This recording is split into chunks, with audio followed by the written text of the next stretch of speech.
Mimi kwa majina naitwa Vienna Hakim. Tulizaliwa mapacha huko Moshi ndo nyumbani. Mimi nilikuwa ni Doto, yani wa pili kuzaliwa. Nilitanguliwa kwa dakika 5 hivi na dada yangu ambaye ni pacha wangu. Yeye alikuwa anaitwa Viola. Tulilelewa na mama yetu peke yake. Mama yetu ambaye kazi yake ilikuwa ni usekretari kwenye ofisi za mkurugenzi, na hatukuwahi kumuona baba yetu, kusema ukweli. Hata mara moja hatukuwahi kumjua baba yetu. Mama alijitahidi sana kutulea. Mama alihangaika sana kufanya mpaka biashara za kuuza nguo za mitumba huko maofisini nje ya kazi yake. Alipambana sana mama yetu. Mimi na dada yangu Viola tulifanana sana kwa kila kitu.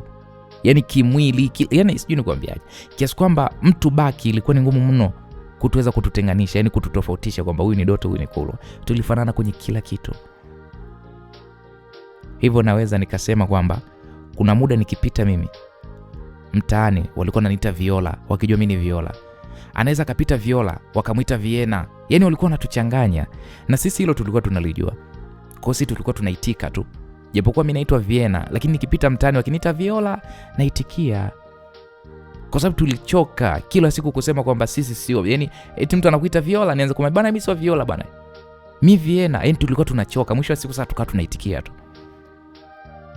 Lakini mama yetu aliweza kututofautisha, kwa sababu mimi na Viola tulikuwa tofauti kwenye tabia, lakini vingine vyote tulikuwa tunafanana. Mimi nilikuwa mchafu, yani niko lafu, yani kama mtu ambaye asijipenda. Yani siwezi kupanga vitu vizuri, sifanyi kazi kwa wakati. Yani nilikuwa na kaukorofi fulani hivi. Na hata shule hata masomo pia shule mimi mmoja kati ya wale wanafunzi ambao nilikuwa sipendi shule, sipendi masomo. Japo nilikuwa nina akili sana tu, lakini nilikuwa sisomi sana. Mwanzani nilikuwa na feli, eti kisa sisomi sana? Hapana. Hata nisiposoma sana, bado kwenye mitihani nilikuwa napasua, nafanya vizuri. Na pia nilikuwa ni muongeaji. Yani nikikuzoea hivi ninaongea kweli kweli. Lakini yeye dadangu Viola, yeye alikuwa ni msafi sana, yuko very smart mno. Anapenda kuvaa vizuri, anapenda fashion, anapenda usafi, na nguo zake anazikunja vizuri. Yani kiasi kwamba chafu huzitambui na safi yani sijui nikwambia, yani nguo zote ziko clear. Yani nataka nguo yake kwambia hii ni chafu, huwezi kuamini kama ni chafu. Dadangu Viola yeye hakuwa mwongeaji sana, na alipenda sana kujitenga, na alikuwa anapenda sana kuongea na watoto ambao kwao ni wana pesa. Yani dadangu mimi Viola aongee na njaa tu, hapana. Anaongea na watoto ambao kwao wana hela, yani wanajiweza. Au labda anaongea na watu ambao ni wazuri sana, kiasi kwamba yani tuliokuwa tunasoma nao, tuliokuwa nao karibu sana, kwa namna fulani ndio waliweza kututofautisha kati yangu mimi na Viola. Lakini hivi ilikuwa ni ngumu. Walikuwa wanasemaga kwamba Viola hana dharau sana, wakati mimi ndo nilikuwa muongeaji mno. Mimi ndo nilikuwa yani chamkupi, yani kila mtu naongea naye. Tuliishi hivyo mpaka tulipoweza kumaliza darasa la 7 vizuri kabisa. Nakumbuka hivyo, tulimaliza darasa la 7 mimi na dada yangu Viola, na wote tulifaulu kwenda shule moja. Mama alitupeleka shule, ilikuwa ni ya wasichana watupu, girls, ilikuwa ni ya boarding. Tukasoma tukamaliza salama. Huku mimi niko vile naongea na watu wengi, yani najivalia tu. Lakini Viola yeye dadangu alikuwa anazidi kujipenda, na alikuwa ni mrembo zaidi. Na kila nguo akipewa na mama lazima sijui tusemaje, anaitengeneza upya, yani anaidesign vile ambavyo yeye dada Viola ndo anataka. Na vile Mungu alitupatia rangi ya mtume, alitupatia sura, shepu na nywele, vile shuleni kule tulikuwa tunasumbua kusema ule kweli. Japokuwa mwenzangu yeye Viola ndo alikuwa anasumbua sana, kwa sababu alikuwa anaonekana mrembo mno, si anajipenda. Mara baada ya kumaliza mitihani tulirudi nyumbani. Kipindi hiko mama alikuwa amejenga kanyumba kake mwenye kadogodogo tu, kana vyumba viwili vya kulala, choo cha nje. Ila ndani nyumba ilikuwa na jiko. Kalikuwa ni kakajiko ka kawaida tu, sio kazuri sana, lakini ni nyumbani. Nyumbani ni nyumbani. Tulipofika nyumbani tulimkuta rafiki yake na mama. Alikuwa anaitwa Mama Sesi. Huyu Mama Sesi alikuwa yuko sebuleni, alikuwa anachambua mboga. Tukamsalimia Mama Sesi vizuri tu. Mama Sesi akasema, marahaba wanangu, hamjambo? Tukasema, mama hatujambo, shikamoo. Marhaba mabinti zangu, hongereni kwa kumaliza shule. Tukamwambia asante. Mimi hapo sasa ikabidi niulize kwamba mama yuko wapi. Mama Sesi akasema mama yenu yupo chumbani kwake, hajisikii vizuri. Sasa tulipoambiwa hivyo, dadangu Viola aliposikia tu kwamba mama hayuko vizuri, huyo akakimbilia chumbani mbio mbio, na mimi nikawa namfuata kwa nyuma. Kweli tulipoingia chumbani tulimkuta mama. Kumbukeni hapa tulikuwa tumerudi likizo. Kwa hiyo wakati wote sisi tulikuwa tuko masomoni. Kwa tulivyorudi tulimkuta mama amepungua, yani amekonda. Yuko kitandani, hali yake sio nzuri kabisa. Mimi nilianza kulia, nikamwambia mama, ulikuwa kimya. Mama hukuja kwenye graduation yetu. Hapo sasa nikawa nataka kumkasirikia mama. Kumbe mama anaumwa hivi. Sasa mbona hakutuambia? Unajua mpaka huruma ile iliniuma Yaani hata yale ambayo nilitaka kumwambia mama kumlaumu ilibidi ni calm down nipoe kwanza mara baada kuiona afya mamangu. Sasa dada Viola akasema, "Hivyo Viena wewe ni mjinga Sasa unacholia nini? Ukilia uone kama unamchulia mama?" Nikasema hapana dada Viola, naumia. Mamangu anaumwa. Ona mama alivyopungua, ona alivyokonda. Hebu acha ujinga wewe. Unaacha tumuombee mama, wewe unalia. Wewe mjinga Acha upuzi. Wakati dada Viola ananisema, mama akasema, "Wanangu,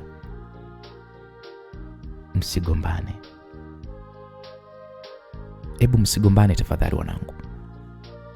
Mimi kiukweli mama yenu naumwa."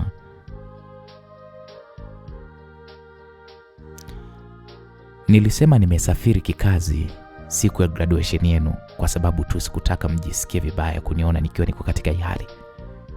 Nilitaka mfanye mitihani yenu vizuri wanangu. Msikasirike, msigombane.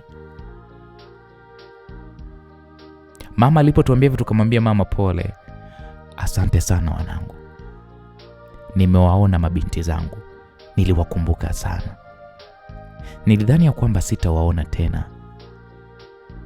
Nilikuwa namuomba sana Mungu anipe uhai, wanangu mrejee nyumbani niwaone kwa mara nyingine. Mama alikuwa anaongea maneno ambayo kusema ule ukweli ni kama vile alikuwa anataka kutuaga, na dada Viola akasema, "Mama, sisi hapa tumekuja na mama sisi tutakuhudumia vizuri mama na utapona mama." Na mimi nikamwambia ndio mama, tutakuhudumia mama. Cha ajabu ni kwamba mama akasema, "Wanangu, hebu laleni hapa. Laleni hapa na mimi." Kwa mmoja akalala huku, mwingine akalala upande huu. Kwamba mama akawa katikati. Akawa anasema kwamba niwakumbatie. Kwa kweli tukafanya kama hivyo mama alivyokuwa anataka. Mama pale akatukumbatia. Mama akaanza kusema kwamba, "Viola mwanangu, Viola wewe ndo mkubwa." "Ndio mama. Lolote litakalotokea, naomba umwangalie huyu mdogo wako. Sawa? Wewe ndo ukawe kama mama yake." "Mama, kwa nini unayatamka hayo maneno?" "Viola mwanangu, nakuomba unisikilize. Na utaniuliza maswali yako usiku, sawa mwanangu?" Hapo dada Viola ikabidi tu akubali, akasema tu sawa. Kweli mama pale akaanza kusema, "Umenielewa niliyokuambia?"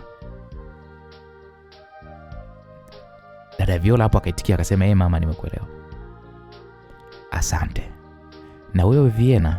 Nikamwambia, mama, naomba ujitahidi uwe binti mzuri. Maana umekuwa sasa mwanangu. Jitahidi uwe msafi, panga vitu vizuri, uwe msikivu mwanangu. Ukiendelea na tabia zako hizo, utashindwa kuishi na watu. Utaona unanyanyasika mwanangu." Nikasema sawa mama, nitabadilika na nimekuelewa. Na kuomba sana Viena mwanangu, uwe unamsikiliza dada yako. Umheshimu dada yako Viola. Na naomba mjue kabisa, mama yenu nilizaliwa peke yangu kwa mamangu. Babangu ndiye aliyemleta mama Tanzania kutoka huko Ghana. baba alifariki mimi nikiwa ni mdogo. Ndugu zake hawakumtaka mamangu na mama hakuweza kurudi kwao Ghana na alifariki. Bibi yenu nadhani mnamkumbuka. Tukasema ndio mama. Hivyo basi sina ndugu huku. Ndugu ni nyinyi wawili wanangu. Naombeni mshikamane. Kuna waomba sana mshikamane. Hapo mama alipotuambia hivyo tukamwambia sawa mama. Lakini dadangu Viola akauliza akasema, mama, kwani baba yetu yuko wapi? Baba yenu aliwakataa. Alisema mimi nimemsingizia ujauzito. Mama, kumbe ndo iko hivyo. Kwa hiyo baba yuko wapi? Nye, dada Viola alipouliza hilo swali ya kwamba baba yetu yuko wapi, nakumbuka kabla mama hajajibu hilo swali, mama alianza kukohoa. Alikohoa sana mpaka sisi wenyewe tukaanza kuogopa. Mimi muda huo, msikilizaji, nilikuwa nalia tu.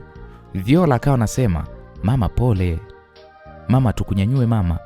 Mama akasema akaniletea maji ya kunywa Viola. Alafu Viena na kuomba uende umuite mama Sesi.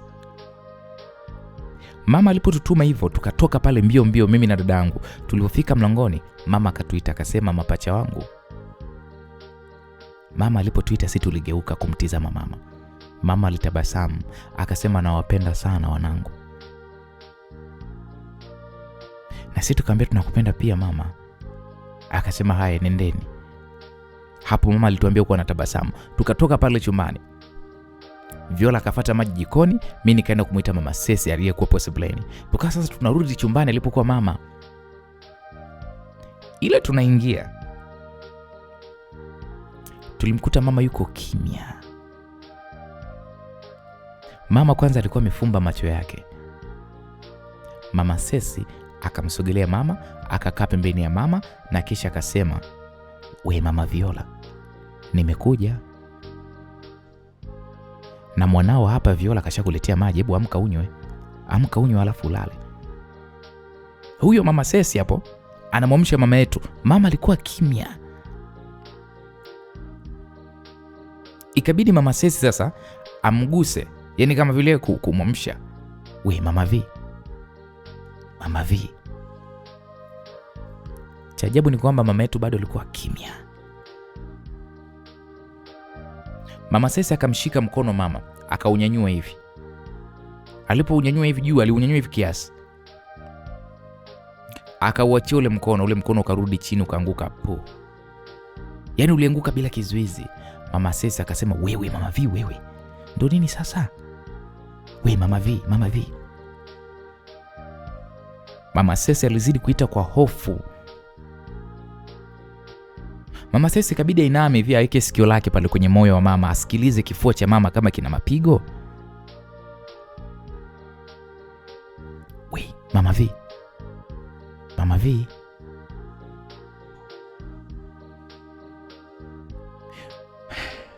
We Viela, hebu kimbia kule kwa mzee Ngoi. Nenda kamuite haraka. Mwambie mama Sesi anakuita.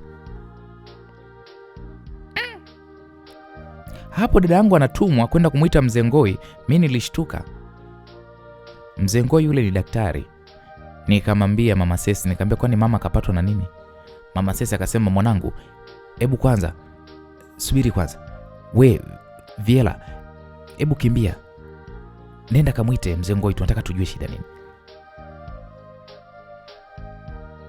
Nye, kwanza hata dada yangu niliona kama vile anachelewa. Nilitoka pale mimi sasa haraka japokuwa sikutumwa mimi. Nikakimbia mpaka kwa mzee Ngoi. Hata sikugonga mlango, nikaingia tu. Wanashtuka mimi niko ndani. Hapo nikamkuta mzee Ngoi na mke wake. Nikamwambia, mama kule haemi, mama hapumui, amelala tu. Mama Sesi anakuita daktari, naomba kumsaidie mama. Mkono unaanguka tu, amefumba macho, haamki mamangu. Hapo msikilizaji, nilikuwa nimepiga magoti. Nilikuwa namuomba mzee Ngoi aende akamtazame mamangu. Mzee Ngoi akasema anachukua begi langu, sasa hivi tunaenda. Kweli huyu mzee akaingia ndani. Mama Ngoi akasema, nyanyuka wewe binti, hebu twende, nyanyuka. Kweli hapo mimi nilinyanyuka, Mzee Ngoi akatoka, tukatembea haraka haraka mpaka nyumbani.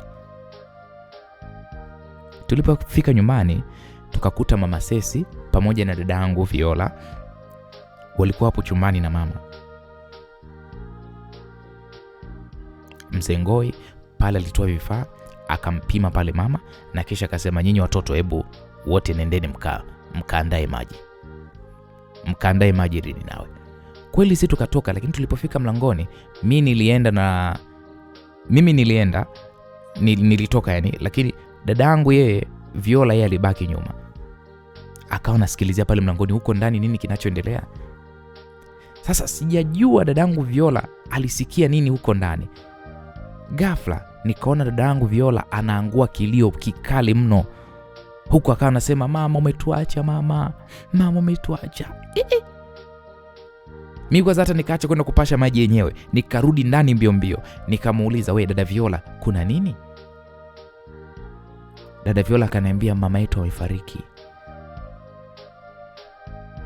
Mdogo wangu, mama yetu amefariki.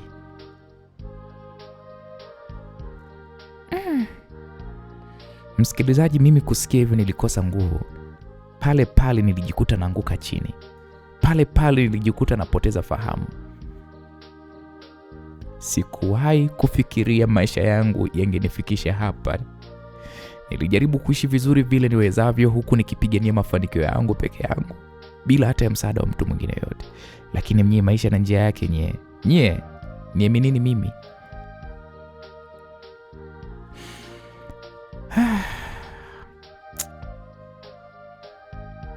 Taarifa za kifo cha mama, nakumbuka fahamu mimi zinakuja kunirudia.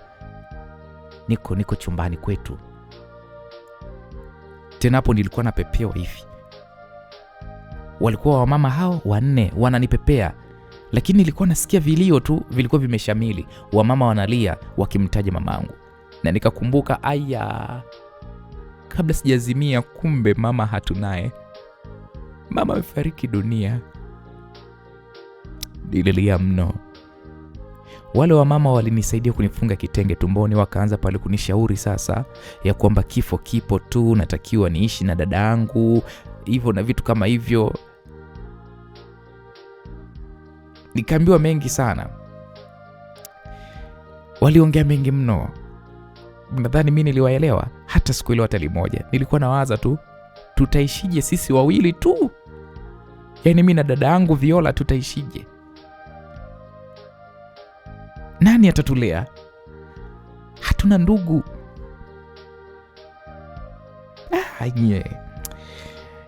Niliwaza mengi sana.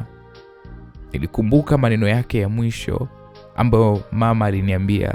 Kumbe mama pale ndo alikuwa anatuaga. Mimi na dadangu tuna miaka 16 tu. Haya, tunaishije? Nikikumbuka mimi nilikuwa nadeka kwa mama. Mama alikuwa ananipangia nguo mimi jamani. Kila nilipokuwa nayekumbuka haya, nilikuwa nililia. Baada ya kukaa sawa, nikapelekwa sebuleni. Ndipo nikamuona dadangu Viola sasa. Alikuwa amekaa karibu na Mama Sesi. Yeye dadangu wala alikuwa kimya tu ananitazama mimi. Mimi nilipomwona dadangu niliangua kilio kikali mno. Nililia. Dadangu alinyosha mikono yake akanikumbatia. Akawa ananiambia, mdogo wangu usilie. Mama ametuacha, lakini mimi nipo, nitakulea mdogo wangu. Maneno ya dadangu Viola yaliliza watu pale msibani, kwa sababu dadangu yeye mwenyewe ni kama mimi tu, tumepishana masaa tu. Kaanza kuzaliwa yeye, nikafuata mimi, ananilea mimi hao.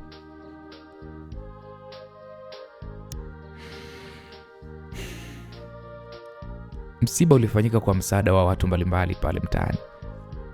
Tumlimpumzisha mama katika makazi yake ya milele.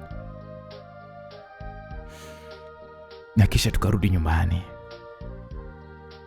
Mwenyekiti alitangaza kwamba msiba umeisha. Watoto wa marehemu watabaki na majirani wa karibu, na wenye msaada wowote kwa watoto hawa wa marehemu wasisite kuja kutuona. Tena alisema, mwenyekiti akawa anasema, mje mnione kwanza mimi, na mimi ndo nitawaleta kwa hawa mabinti muwape msaada. Kwa maana mtu akitaka kutusaidia anaanza kwanza kwa mwenyekiti. Mwenyekiti anapokea ile misaada na huyo mtu anakuja mpaka nyumbani na sisi ndo tunapokea.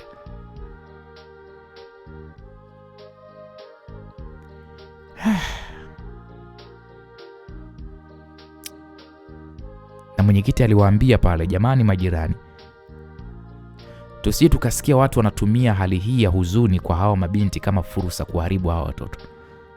Sisi tupo kama serikali za mtaa, tutawatizama hawa watoto.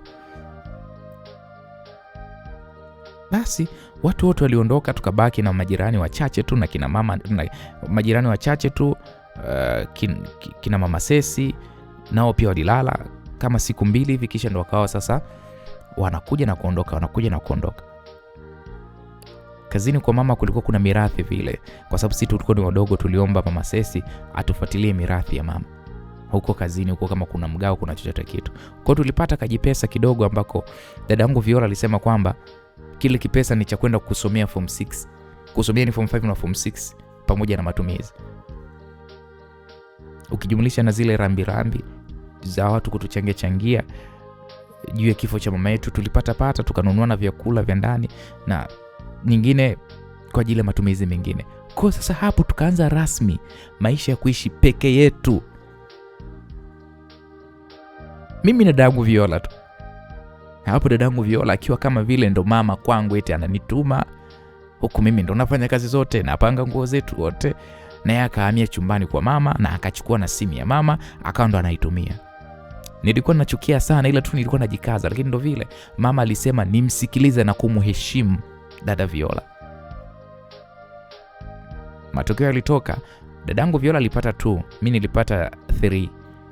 Akataka tuende shule tofauti ila za kurudi nyumbani, yani day, ili kuepuka gharama. Nikasema sawa dada. Kwa tulitafuta shule. Mimi akanitafutia ya wasichana watupu, yeye akaenda mchanganyiko na boys. Ila jioni wote tunarudi nyumbani.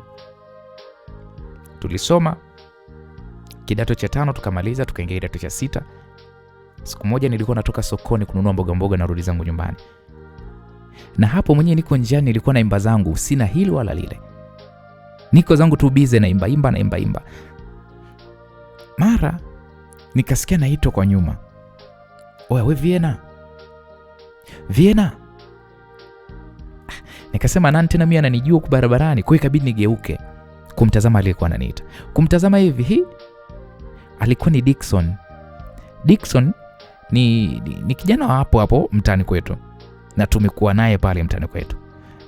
Lakini Dickson kuna mtu alikuwa ameongozana naye. Huyo mkaka alikuwa ameongozana na Dickson, ilikuwa sijamjua kusema leo kweli. Kwa mimi nikasimama, kwa sababu namjua Dickson, nikasema nimsikilize Dickson ana lipi ambalo anataka kuniambia. Basi kweli nikasimama. Dickson akanifikia mpaka pale. Akaniambia, Viena. Nikamwambia, Dick, vipi? Amna Viena, mbona una haraka sana? Umeacha maharage nini jikoni? Unaogopa kwamba yataungua? Nikamwambia, hapana bwana Diki, mimi nawahi kwenda kupika. Unajua mimi mtoto wa kike. Bwana wewe Viena, subiri kwanza bwana kidogo. Kuna mtu hapa anataka kuongea na wewe. Nikamwambia, mtu gani anataka kuongea na mimi? Si huyu hapa kakaangu huyu. Huyu hapa ni brother yangu anaitwa Torin. Kwanza hapo nikamtizama huyo mkaka. Alikuwa ni mrefu tu. Alikuwa ni mweupe. Yaani alikuwa ni mzuri tu, sio mkaka kusema kwamba unaweza ukasema kwamba ukamtoa kasoro. Alikuwa ni mkaka mzuri tu. Basi huyo Torini huyo mkaka akatabasamu. Akaniambia, mambo. Mimi sasa nikamtazama Diki, kwa sababu mimi huyu Torini simjui. Kwa nikamtazama Diki. Diki nikamvuta pembeni. Nikamwambia, Diki, hivyo una uhakika kwamba huyu kaka mimi anataka kunisalimia? Una uhakika ni mimi au umetuchanganya? Au labda ni mgeni wa dadangu Viola? We bwana, we sikiliza Viena. Huyu hapa ana shida na wewe, sio dadako. Alafu mbona huyu anakuona mara nyingi tu, unapita unaimba nini? Sasa akawa hawezi hata kukuita, maana wewe unajifanya uko busy sana. Nikamwambia, okay. Kwa hajatuchanganya mimi na dadangu, si ndio? Anakuhitaji wewe. Sasa Dick aliponiambia hivyo nikamrudia yule mkaka pale. Ndio nikaijibu ile salamu yake, nikamwambia mimi niko poa. Yule mkaka akacheka, akasema Vienna, najua unawahi nyumbani lakini nataka sana kupiga story na wewe. Muda gani unaweza ukaa uko free ni kutafute, yani ukanipa nafasi? Huyu mkaka ananiuliza hivyo, mimi nikamtazama Dick.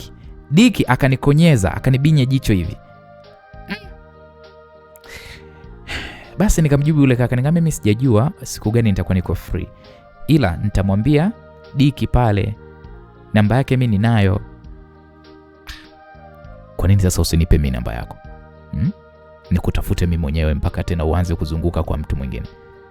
Nikamwambia nipatie namba yako, mimi ndo nitakutafuta. Okay, basi poa, haina noma. Hapo msikilizaji, Dickson alikuwa na begi. Lile begi Dickson akafungua, akatoa kikaratasi akampa yule mkaka yule Torin, akampatia na peni. Yule kijana wa watu akaandika pale sijui namba yake mwenyewe, akanipatia. Kucheki kweli alikuwa ameandika namba, alafu kwa chini alikuwa ameandika jina lake, anaitwa Torin Ngoi. Nikamtazama yule kaka nikamwambia, we ni mtoto wa Dr. Ngoi? Akasema yani mimi. Torin alipoitikia hivyo, Dick ndo kama chawa, akasema tena na yeye mwenyewe Torin anasomea udokta Dar es Salaam kule Muhimbili. Dick aliponiambia kwamba Torin na yeye anasomea udaktari Muhimbili, mimi nilitabasamu. Na ndio maana mzuri nye, kwanza afya yake, the way anavyoonekana unaona kisa kweli huyu ni dokta. Maana Mama Ngoi, Mama Ngoi tena. Wakati mamangu mimi anaumwa, Mama Ngoi alikuwa ni mzuri sana. Alikuwa anakuja kumwona mamake. Mama Ngoi alikuwa ni kama vile unaweza kusema sio Mtanzania, yani alikuwa kama vile Mwarabu, alikuwa mweupe, alafu nywele zake zilikuwa ni ndefu. Sasa imagine huyu mtoto wao jinsi alivyo. Kijana alikuwa handsome. Nikamwambia mimi naenda. Nyie wezi amini, Torin pale akaingia mfukoni akanipa shilingi 10,000. Unajua nikaitazama ile hela. Nikamuuliza Torin, hii pesa ya nini? Nunua hata voucher tu haina shida. Mimi hapo nikamtazama Dickson. Dickson akanionyesha ishara kwamba nifanyaje? Chukua pesa, chukua. Kweli mimi nikapokea, nikasema mwanaume si ndio huyu jamani? Yaani kuongea naye tu na kuomba tu namba na kupa shilingi 10,000. Nikasema Mungu anipe nini? Mimi nikamwambia asante. Yule mkaka akaniambia karibu Vienna, naomba usisahau kunicheki tafadhali kwenye hiyo namba niliyokupa. Nikamwambia wala hata usijali, kuwa na amani. Kwa kweli mimi nikatoka pale. Nilipofika nyumbani, sijui ni kwa nini lakini nilijikuta nina furaha. Na nilimkuta dadangu Viola alikuwa amekaa tu kibarazani. Dadangu Viola aliponiona nilikuwa na furaha, akaniambia wewe dogo, mbona una furaha sana? Umeokota nini? Umeokota hela nini? Nikamwambia dada, yaani unawaza hela tu muda wote, si ndio? Si ndio hivyo? Kuna cha kuwaza kwenye dunia kama sio hela? Babangu mimi Mchaga. Au umesahau kama tuliambiwa baba yetu ni Mchaga? Nikamwambia hata kama dada, lakini wewe umezidi, unawaza mno hela. Kwa ndo unanisema au ndo nini sasa? Hebu niambie basi kinachokufurahisha nini mdogo wangu? Nikamwambia dada, hivi ulishawahi kuwaona watoto wa Mzee Ngoi? Mdogo wangu nisikudanganye. Sikuna kile kimkaka kile kibonge kile cha mwisho kile ndo tunakiona wote hapa. Hao wengine wawili hao watoto wake, wa kwanza sijai kumuona, ila wa pili nimewahi. Kwanza vipi, mbona umeniuliza hilo swali? Nikamwambia dada Viola, mimi sijai kuwaona watoto wa Ngoi wote. Huyo wa pili anaitwa nani? Huyo wa pili huyo anaitwa Leon, nafikiri hivyo. Nikamwambia dada, basi mimi nimekutana na wa kwanza. Jamani, dada Viola, huyo mkaka ni mzuri. Unajua ni mzuri dada? Yaani Moshi nzima hii sijaona mkaka kama yule. We mdogo wangu wewe, umeanza kunipigia kamba sasa, umeanza kunidanganya. Hai, wewe umemjuaje huyo mtoto wa Ngoi huyo wa kwanza? Dada yangu Viola aliponiuliza hilo swali, ikabidi mimi nimsimulie jinsi ilivyokuwa, na nikamuonesha na namba ya yule mkaka, nikamuonesha na ile pesa ambayo mimi nilikuwa nimepewa shilingi 10,000. Dada yangu Viola akaniambia kwenye pesa hapo sasa ndo ametisha. Japo unavyokujua wewe hujawahi kujua kitu kizuri hata siku moja wewe. Sijui macho yako huwa ni mabovu. Haya, mna mpango gani wewe na huyu mkaka? Da Viola, yule mkaka akasema tu nimcheke, anataka kuongea na mimi. Nisikilize mdogo wangu, wewe nengeneka kisa shilingi 10,000. Hiyo shilingi 10,000 ndio ikakufanya wewe ukatoe nguo zako huko. Ukishatoa nguo zako huko maana yake ni kwamba atakujeza mimba.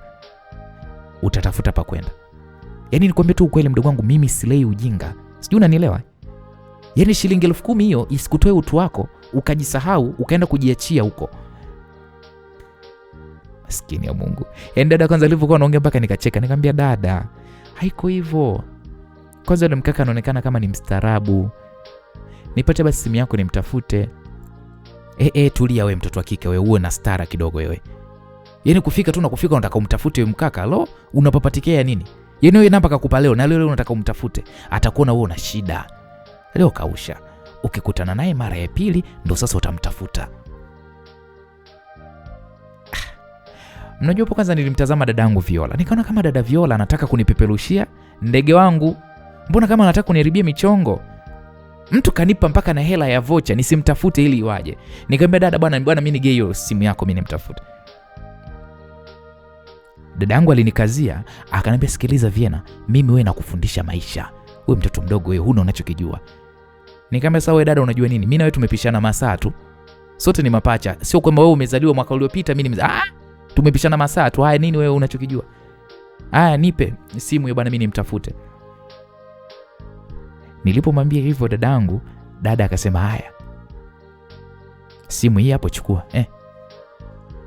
Kweli mimi nikachukua pale simu ya sister, nikaandika pale namba yule mkaka na kisha nikamtumia message ya kwamba hiyo ndiyo namba yetu nyumbani. Mimi Viena, yani ajue kabisa mimi sina simu ila tuna simu, yani ni simu ya nyumbani. Nilipotumia ile message, muda huo huo ikajibiwa kwamba naweza kukupigia Viena. Nikamwambia piga. Yule kijana hakuchelewa, akanipigia simu. Muda huo huo na mimi nikapokea. Nikasema pale halo. Nimefurahi ulivyonitafuta Viena, asante sana. Aliponiambia basi mimi nikawa naona aibu. Si unajua ile aibu mtoto wa kike, nikawa naona aibu. Nikamwambia usijali. Naomba basi mida ya saa 10 za jioni nikuone. Unataka kuniona wapi? Chagua wewe wapi unataka nikukuni huku. Yaani wewe ndio useme unataka tuonane wapi. Basi mimi hapo nikamuelekeza kwenye garden. Sehemu fulani vipazuri sana kukaa na kulikuwa kuna maua mazuri. Huyu mkaka akaniambia okay sawa basi tutakutana hapo. Muda huo dadangu Viola muda wote alikuwa yuko pembeni yangu. Nikamwambia dada, mimi naenda kujiandaa saa 10. Sio mbali, inatakiwa nikaonane na huyu mkaka. Dadangu Viola akaniambia wewe,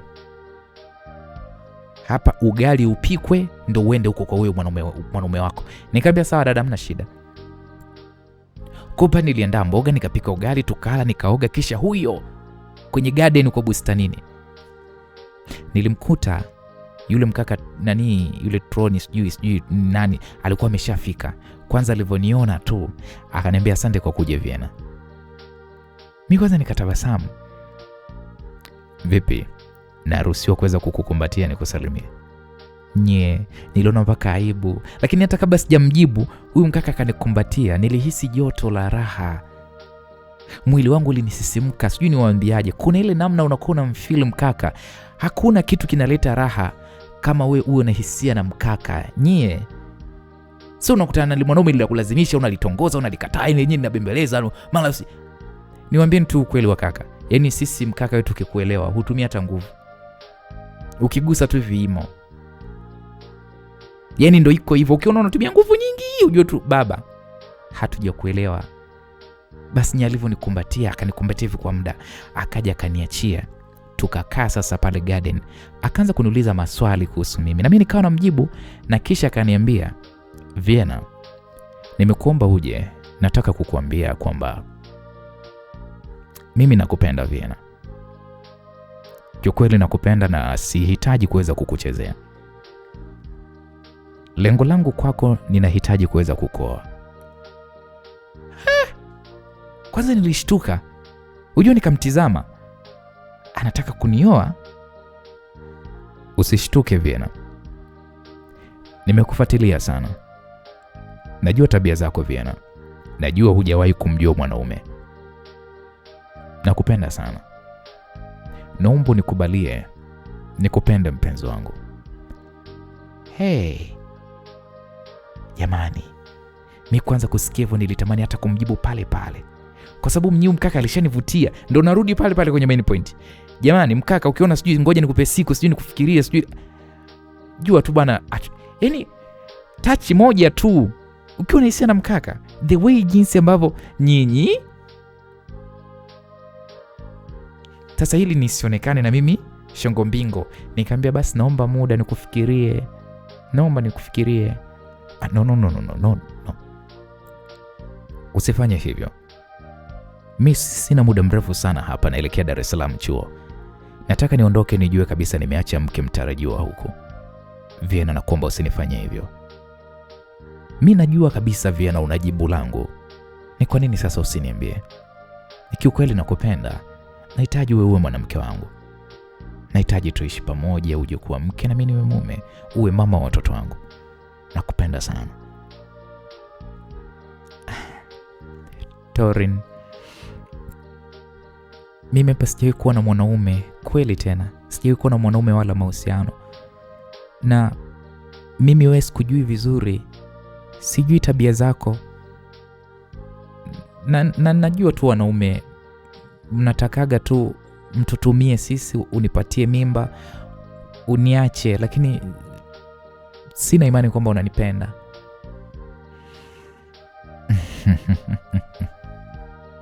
Nye, hapo Torini alitabasamu, kisha akanishika mashavu yote mawili kwa mikono yake, akaniambia nitazame machoni mwangu Vienna. Basi mimi hapo namtizama, lakini nye nilikuwa naona aibu, naona haya mtoto wa kike. Torini akaniambia, Vienna, ukiniambia nisikuguse, sitakugusa mpenzi, kwa sababu nakupenda kweli Vienna. Nikamwambia kweli?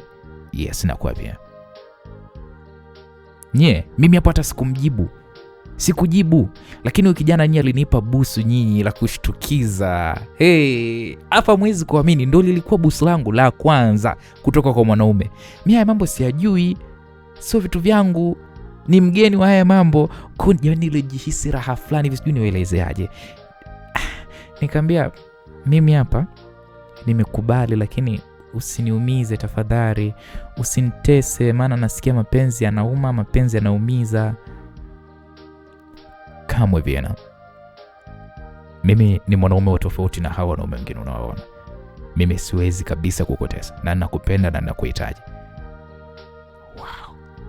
Nyinyi basi tulikubaliana, tulikumbatiana, tukapeana mabusu, na kisha mimi nikaagiziwa juice, nikaletewa, nikaanza kuinywa ile juice. Kwa tuliongea mengi sana mimi na huyu mkaka, tukacheza michezo kama kubembea, kukimbizana. Kiukweli nilijisikia vizuri nyinyi. Alafu kumbukeni, hili ndio huba langu la kwanza. Nyinyi mapenzi matamu nyinyi.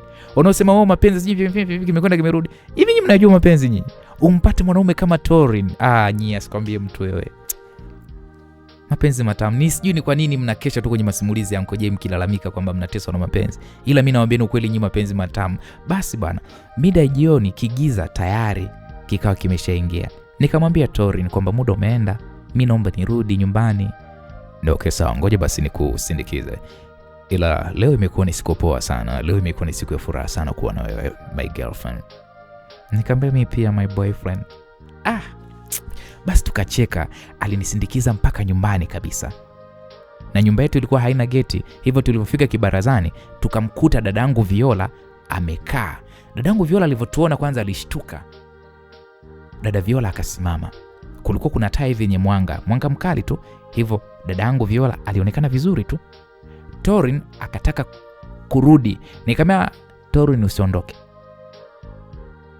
twende nikakutambulishe kwa dada ambaye ni pacha wangu. Torin akasema sawa. Kwa tulisogea mpaka kwa Viola ambaye ni dadangu. Nikamwambia dada Viola, huyu mkaka anaitwa Torin, ni mtoto wa mzee Ngoi, anasoma chuo da. Hapo dada Viola akaniangalia, afa akaniambia, sikiliza we, huo utambulisho hujakamilika. Ni nani yako huyo? Kwanza nikacheka, nikasema, dada, huyu ni my boyfriend.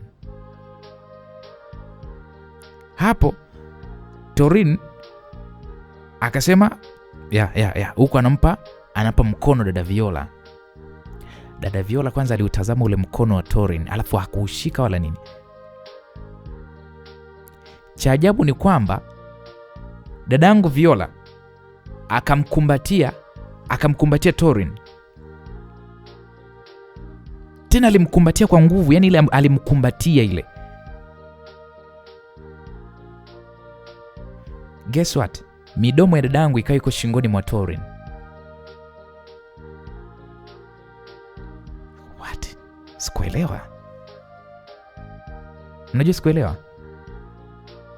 Sikumuelewa sister, sikumuelewa Torin. Sasa mimi nikiwa nimeduana muangalia hivi sister, Torin ndo akamtoa mwilini. Dadangu akamtoa mwilini mwake. Akampa mkono, akamwambia tu. Viola sasa akaushika ule mkono wa Torin, akawa na uchezesha hivi na uangalia hivi. Dada Viola sasa alipokuwa anajishaua. Safi shemeji. Shemeji, mimi nilitaka nikujaribu nione vile ambavyo jinsi ulivyo, lakini nilitaka tu uone kuna utofauti kati yangu mimi na mdogo wangu Vienna, japokuwa tunafanana kwenye kila kitu. Na karibu kwenye familia yetu. Hivi mnamuelewa dadangu Viola kweli? Yaani hata alichokiongea mbele huyu mkaka nilikuwa sikielewi. Nyinyi mnamuelewa? Kwanza nilishusha pumzi. Maana kwanza nilishaanza kuogopa. Afu nilikuwa sijiamini kabisa mbele ya dada Viola. Siku zote nilikuwa namuona dada Viola kanizidi kila kitu. Na huo ndo kweli. Japokuwa si ni mapacha, lakini kuna namna mimi nilikuwa namwandafia dadangu. Torin hakucheka. Akauachia mkono dada Viola. Kisha Torin akasema, nafikiri mpenzi wangu nimekufikisha nyumbani salama. Kwa hiyo mimi naweza nikaenda. Nikamwambia, unaweza ukaenda my boyfriend. Nyie kweli. Torin akanikumbatia, akanipiga busu pale la mdomoni kwa sekunde kama nyingi tu hivi. Akaniambia, nakupenda sana my girlfriend. Hapo mimi sasa nikawa nasikilizia lile busu. Nikamwambia, nakupenda pia my boyfriend. Lakini hapo kusema ule kweli akilini mwangu sikuwa sawa. Torin aliondoka. Dadangu Viola akasema, nilikuwa nikisikia wanasema mama Ngoi katoa vijana, nikawa siamini. Huyu bwana yes, huyu nimemkubali. Huyu bonge la bwana li handsome boy. Dadangu huyo anamsifia boyfriend wangu. Mimi nikajichekesha nikamwambia, yeye ndio shemeji yako sasa. Vipi nimemchagua Huo shemeji wa masaa tu. Twende ndani bwana nikakueleze vitu mdogo wangu. Unafikiri mapenzi ni marahisi hivyo kiasi iko unavyofikiria wewe? Hebu twende ndani. Hapo dadangu Viola akanishika mkono mpaka ndani. Tukafunga kabisa na mlango wa nje. Maana hatukuwa na mpango wa kutoka tena. Kwa tukaingia jikoni sasa kwa ajili ya kuweza kupika. Dadangu Viola akaanzisha mazungumzo. Akaanza pale kusema, "Wewe Vienna wewe." Nikamwambia, "Kwanza kabisa wewe, hivyo unajiaminisha yule mkaka yule ni mpenzi wako kweli? Wewe unamjua yule mpaka useme yule mpenzi wako? Wewe mkaka mzuri vile. Afu kwao ana hela. Huko chuoni kwao unadhani anakosa demu yule? Wewe vipi wewe? Hebu amka mdogo wangu. Yule mkaka anataka tu iko kipochi manyoya chako, akinyandue, akupotezee. Atakichachua. Hakuna upendo pale wala nini. Yule mkaka anaonekana ni muuni yule. Afu handsome boy vile. Kwao kuna hela likaka jeupe. Kuanzia lini wakaka weupe wakawa na mapenzi ya kweli? Wanapendwa na kila mwanamke. Nikamwambia da Viola, sijakuelewa. Yaani anaonekana muuni yani hao yani. Wakati mimi kaniambia ananipenda. Na kaniambia sio kunipenda, nataka kunioa. Na yeye anasema kwamba hata nisipompa iko kipochi manyoya yuko tayari kwa sababu ananipenda. Sasa dada Viola, unasema kwamba yule mkaka ni muuni, hao yani kivipi? Mdogo wangu kweli wewe hujakuwa wewe. Wewe hujakuwa wewe mdogo wangu Hivyo ni mtoto wa darasa la 7 wewe. Basi wewe naweza nikakufanisha na mtoto wa darasa la 3B. Maana uko darasa la 7 nimekupandisha vyeo. Nini ambacho wewe huelewi swaga za wanaume mpaka leo Viena? Hivyo swaga za wanaume uzijui wewe. Kwa hiyo ulitaka yule aje hapa akwambie kwamba anakitaka iko kipochi manyoya chako akidinye, si ndio? Akisema hayo maneno si lazima tu wewe utamkataa. Lakini amekuja na kwambia anataka akuoe. Unadhani nani atakataa kuolewa na mtoto wa Mzee Ngoi? Dokta mkubwa, tajiri, mjumba kama hekalu. Nisikiliza mdogo wangu, kuwa makini pale mwanaume hamna. Sijui unaelewa Fumbua macho yako mdogo wangu. Fumbua macho yako mdogo wangu. Mimi sio kama sikupendi, nakupenda sana, lakini pale mwanaume hakuna mdogo wangu. Nikamwambia dada, mimi na akili zangu na mimi ni mtu mzima. Daviolo, sinone mimi hamnazo. Niko sawa. Na najua nini ninachokifanya. Na kwanza akinibadilikia kwani atanibaka? Na anajua sana kwamba mimi simjui mwanaume. Kwanza kanifuatilia kila kitu. Haya mdogo wangu, ushakuwa king'anga. Haya tuombe Mungu. Lakini mdogo wangu, nikuulize kitu mdogo wangu. Hivi kweli wewe humjui mwanaume wewe? Kwa hiyo kabisa hujawahi kudinyana wewe? Au unanidanganya mimi dadako? Nikamwambia dada, mimi namjua mwanaume lini? Afu mimi sipa chako dada. Sungeniona na mimi kufichaga kitu, si unajuaga siwezi. Kwa hiyo kweli wewe hujawahi. Kwa hiyo raha ya mapenzi hujui. Nikamwambia dada, sijawahi. Hata busu tu. Na busu la kwanza nimelipata kutoka kwa Torin. Haya. Ujitunze mdogo wangu.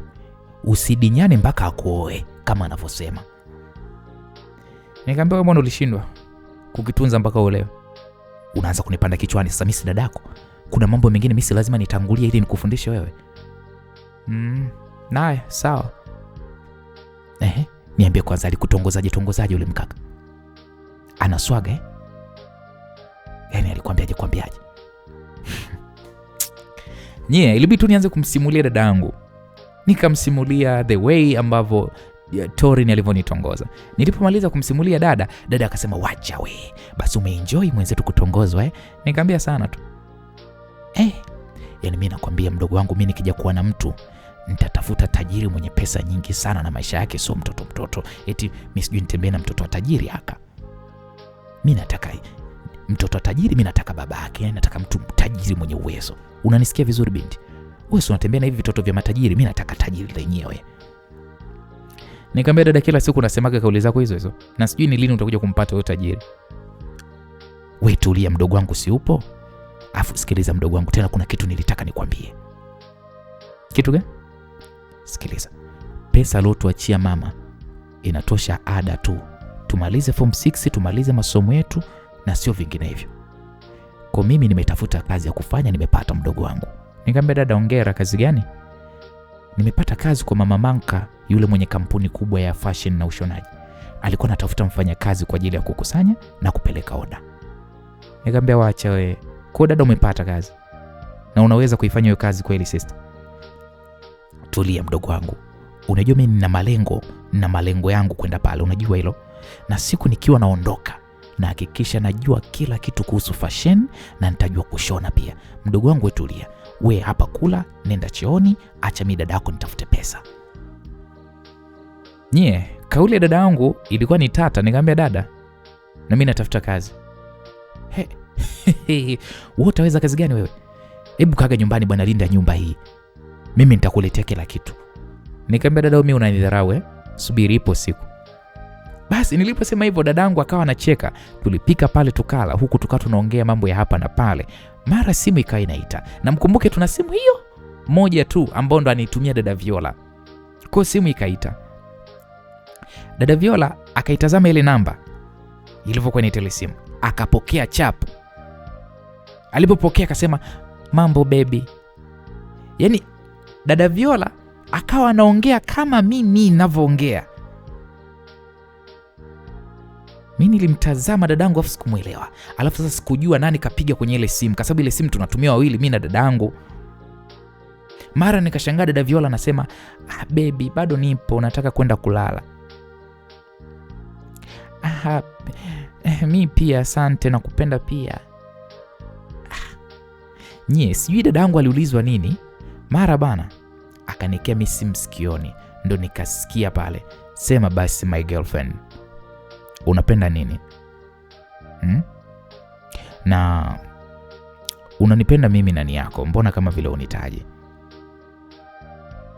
Sasa kumbukeni, mimi na Torin tuna tabia kuitana my boyfriend, my girlfriend. Kwa hiyo Torin ikaonekana akawa anataka aitwe vile ambavyo mimi namuitaga. Alafu sasa dadangu Viola hajui. Kwa mimi nilishtuka kwa sababu alikuwa ni mpenzi wangu, kumbe kwani sasa dada Viola apokee simu? Mnajua nilikasirika, afu nikajikaza. Nikachukua ile simu nikamwambia nakupenda my boyfriend. Hapo sasa mimi nikachukua ile simu ndo nikaongea haraka. Nikaona pale Torini ananiambia haya lala basi my girlfriend. Nikakata ile simu. Hapo nikana mtazama dada Viola. Namtazama dada Viola, afu dada Viola ananiambia nini sasa na wewe? Mimi namtega tu shemeji, anajifanya mjanja, kumbe hata hajatugundua. Anashindwa hata kututofautisha bwana. Nikamwambia sikiliza dada Viola, sijapenda itabia. Na sio tu sijapenda, sipendi ijirudie. Sitaki upokee simu za mpenzi wangu na ukajifanya wewe ni mimi. Mdogo wangu, mimi sinamchangamsha tu shemeji. Nikamwambia umchangamsha ili weje? Sasa mdogo wangu, nawe mbona umemind? Kwani nini kimebadilika Mbona tushafanya hivyo sana tu shuleni bwana we, na hapa nyumbani wakati mimi tushafanya sana kipindi hicho mama yuko mzima. Sasa wewe shida nini kwani? Mara ngapi mimi nishajifanya wewe na wewe ushajifanya mimi? Sasa unacho mind nini? Hebu acha bwana mambo yako ya ajabu mdogo wangu. Nikamwambia dada, ushasema ya zamani, sio sasa. Kwa mpenzi wangu sitaki hiyo tabia. Nampenda na atanioa. Akuwe wewe. Yaani wewe mdogo wangu wewe mjinga, sijapata kuona. Yaani mwanaume anakuambia anataka kukuoa na wewe unaamini. Haya, wife material. Mimi naenda zangu kulala. Hapo dada Viola ndo akawa ananiaga. Mimi nikafuta pale namba boyfriend wangu kwenye simu ile ya simu ile ambayo natumia mimi na dada. Sikupenda kabisa mambo ya dadangu Viola, sikupenda kusema lo kweli. Kwa nilianza kumtafuta baby katika simu, nikiongea naye tu nafuta ile namba. Hapo nikawa naendelea kuonana naye, tunatembea maeneo mbalimbali, tukifurahia penzi letu mimi na Torin. Sasa baby wangu alikuwa anataka tufanye mapenzi tudinyane. Nikamwomba nivumilie, nikimaliza kidato cha 6 ndo tufanye sasa, maana nitakuwa niko huru, nitakuwa sisomi na utakuwa ni wakati muafaka wa yeye mimi kunikaribisha rasmi katika mapenzi. Maana sikuwahi mimi kumjua mwanaume kabisa, sikuwahi kumjua mimi mwanaume. Basi nilipomwambia hivyo akakubali na akasema siku hiyo yeye akawa akaniambia hivi, Vienna, siku hiyo nitahakikisha inakuwa ni siku special sana, na ndio siku rasmi ambayo nitakupeleka nyumbani mke wangu, naomba ujitunze sawa? Nikamwambia sawa. Kwa tulipeana pale mabusu, tukarudi nyumbani. Tulifungua shule, ikawa bado mpenzi wangu Torin hajaenda chuo. Kwa tukawa tunaonana jioni ninaporudi kutoka shuleni. Siku za kurudi chuo zilifika. Sasa siku moja jioni baby aliniambia kwamba kesho anaomba tuonane. Akaniambia mpenzi, naomba tuonane ukitoka tu shuleni, tukae kidogo nikuage, maana mimi kesho kutwa narudi chuo. Nikamwambia sawa. Akasema nitakufuata nyumbani kwenu. Nikamwambia sawa. Kweli bwana. Kesho yake sasa nikiwa niko shuleni, rafiki yangu wa shuleni alikuwa anaitwa Helena aliumwa ghafla, hivyo walimu walinichagua mimi niende naye wapi? Hospitalini. Kwa nilienda na Helena hospitalini, akatibiwa, akalazwa, na nikaambiwa nikae naye hadi ndugu zake watakapofika. Jamani, nilikaa mpaka saa 12 jioni ndugu zake hawajafika na Helena. Sina simu wala nini. Mpenzi wangu sasa itakuwaje? Na kesho anaondoka. Jamani, nilidata, nilitamani kutoroka lakini sikuweza. Afu mkumbuke mimi nimefanana sana na dada Viola. Hivi Torini akienda nyumbani ataweza kweli kututofautisha? Saa 1 usiku ndo wazazi wa Helena wakafika hospitalini. Jamani, mimi hata bila ya kuaga nilikimbia nyumbani. Nimefika nyumbani, dadangu Viola hayupo. Mlango ulikuwa umefungwa. Ikanibidi niingie ndani, nikaoga fast nikabadilisha nguo, nikakimbia mpaka kwa kina Diki. Diki sikumkuta. Nikawaza, nikaona okay, acha nijitose mpaka kwao sasa na yule mkaka yule kwa mzee Ngoi. Nilienda kufika pale nikamkuta msichana wao wa kazi huko nje alikuwa anamwagilia maua. Nikamuuliza kama bebi wangu yupo. Akasema mbona alitoka muda mrefu hajarudi? Nyie, kabla sijauliza geti likafunguliwa. Mimi nikakimbia bila hata kujitambulisha. Nilitembea, sijui hata niwaambiaje. Nilitembelea vijue vyote tulivyokuwa tunaenda. Sikumkuta. Nikarudi nyumbani nikiwa naumia moyo unaniuma, lakini nikajipa moyo kwamba atakuja tu. Kwa nilikamba kama mida ya 4 za usiku. Dadangu Viola hajaja na sikujua ameenda wapi, na bebi naye hajaja. Kwa nilikata tamaa, nikaingia chumbani. Nilipoingia chumbani, mara nikasikia mlango unafunguliwa. Nikatoka nikaenda sebleni. Nikamwona alikuwa anaingia dadangu Viola. Alikuwa amevaa gauni langu, yaani alikuwa amevaa nguo yangu, amevaa sendo zangu, amevaa sweta langu. Yaani kila kitu kilikuwa ni cha kwangu. Dada Viola aliponiona alishtuka. Akasema, wewe, mbona ghafla?" Nikamwambia, "Ghafla nani? Wewe mimi?" "Nikuulize wewe, nguo zangu hizi ulivaa ulikuwa wapi?" "Mdogo wangu, siku moja nikiwa simple sio mbaya bwana. Unanioji kwa nguo gani kwanza? Hebu nipishe kwa bwana, mimi nikalala nimechoka sana leo." Hapo dadangu akanipushi, akapita. Alivyonipitia hivi karibu, nilisikia ile harufu ya yale marashi ambayo anapuliziaga mpenzi wangu Tori. Nikamuuliza, "Dada Viola umetoka wapi?" Bwana nawe nini bwana? Nimetoka kazini mimi." Nikamwambia, "Nazima simu yako. Nimpigie shemeji yako simu." Nilipomwambia hivyo, dada Viola akashtuka. Akasema, "Mama, afu nimesahau simu ofisini kwa watu jamani." Hapo anajiongelesha hivyo dada Viola. Anaongea hivyo huko anaelekea wapi? Chumbani kwake. Jamani, mimi nilichoka. Hivi mtu kweli ukisahau simu una akili kweli ya kwenda ndani? Si lazima utarudi kwenda kuangalia kule ambapo simu umeipotezea ulikoisahau. Lakini cha ajabu, anaambia simu ameisahau huko ofisini huko, sijui kwa watu sijui, afu still anaenda ndani, anaenda kulala. Nilichoka, sikumwacha, nikaingia chumbani. Ila hii siku, msikilizaji, niwaambie ukweli, sikulala vizuri. Asubuhi sana niliwahi kuamka nikavaa ili niwahi stendi hata nikamwone bebi wangu. Lakini nje kulikuwa kuna mvua, sikuwa na mwamvuli, sikujali. Nilivaa koti kubwa, lilikuwa ni la mama, nikatoka mbio. Kulikuwa kuna kaumbali lakini nilikimbia mpaka nikafika, lakini nikawa nimeloa kweli kweli. Nilimwona bebi wangu akiwa anapanda basi, nikamuita kwa nguvu. Aligeuka Tori na akanitazama. Mimi nikasogea mpaka pale mlangoni kwa basi, kwenye ile basi. Nikamwambia, "Baby, I'm sorry. Jana mimi..." Sasa wakati najieleza, kabla hata sijamalizia, Tori alishuka hadi chini akanisogelea. Akaniambia, "Sikiliza wewe kahaba. Sihitaji kukuona tena katika maisha yangu.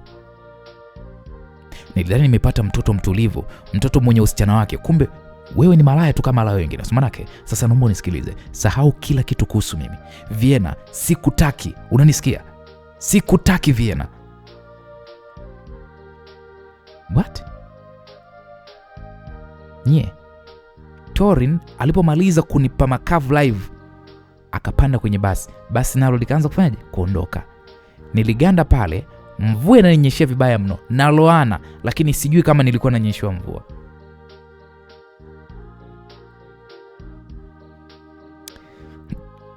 Acheni tu. Nilisimama pale, miguu ilikuwa ni mizito. Miguu haitembei, mvua inanipiga vibaya mno. Tori nilewiwa kuja kuniambia mimi ni malaya. Ile hali hajawahi hata kunidinya.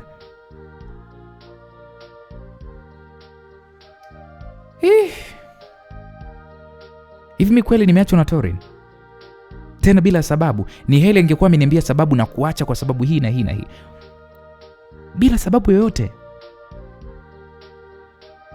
Nimeamka nyumbani na hii mvua, kuja stendi kumuaga. Kweli yao kunifanyia mimi hivi? Au labda anajua jana mimi labda nilienda kwa mwanaume ndo kachukia, ama ni vipi? Mbona jana mimi nilikuwa nauguza hospitalini? Nye, moyo uliniuma sana. Moyo uliniuma mno. Machozi yalinitoka, lakini hayakuwa yanaonekana kwa sababu yalikuwa yanaenda na mvua. Nililitazama lile basi alilokuwa amelipanda Torin mpaka limepotea upeo wa macho yangu. Torin jamani.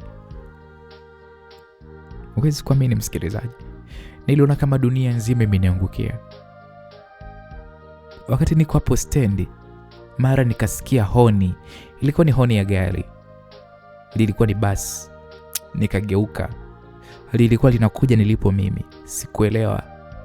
Hamwezi kuamini kwa sielewi chochote. Nilibaki nimesimama mpaka kijana mmoja aliponishika mkono akanivutia pembeni. Lile basi ndo likapita. Yule konda wa lile basi alinitukana. Umetumwa wewe mchawi, sio bure wewe. Unasimama barabarani. Lione kwanza. Yaani konda alijua kunitukana kusema ule ukweli. Yule kaka alinisaidia alinitazama. Yule mkaka alikuwa ameshika mwamvuli. Akaniambia, "Sister, umepatwa na nini? Mbona kama vile una mawazo?" Huyu mkaka hata kumjibu nilikuwa nashindwa, nilikuwa natetemeka na lia machozi yananitoka.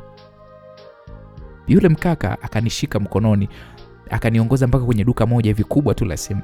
Simu na accessories mbalimbali za simu na speakers na vitu kama hivyo. Hapo hapo lipo stendi, akanitoa lile koti lile. Akaingia ndani dukani. Akaniambia, pita huko. Chukua hii t-shirt na chukua na kaptula. Badili hizo nguo, umeloana sana dadangu. Nilimtazama huyu kaka, machozi yalikuwa yananitoka. Akaniambia, "Binti, utaumwa. Mvua hizi za mwanzo sio nzuri. Na kuna baridi sister, kuna baridi kali sana. Nini kimekusibu mpaka uwe katika hali ya huzuni kiasi hiko?"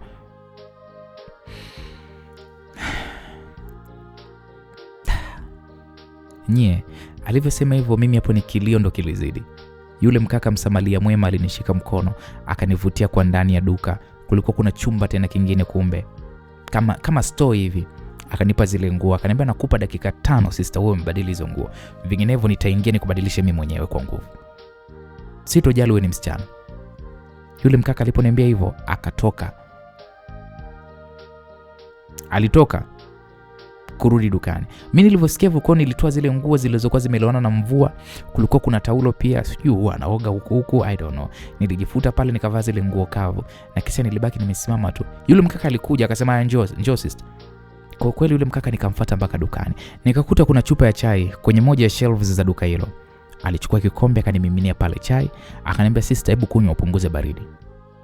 Huwezi kuamini msikilizaji, mimi nilikataa. Nilimwambia hivi, "Hapana." Akaniambia, "Binti, usinitanie. Hebu chukua." Huyu mkaka msamaria mwema ikabidi sasa awe mkali, akawa ananicommand. Nikapokea nikaanza kunywa ile chai. Lakini akili yangu yote ilikuwa ipo kwa Torin. Nilimpenda sana yule mkaka. Kwa nini niache? Nimemkosea nini? Jamani. Nilihisi mwili kama sawa kwangu. Sikutamani kitu zaidi ya Torin. Nilitamani hata nikimbie lile basi nilikimbize nilifuate huko linakoenda.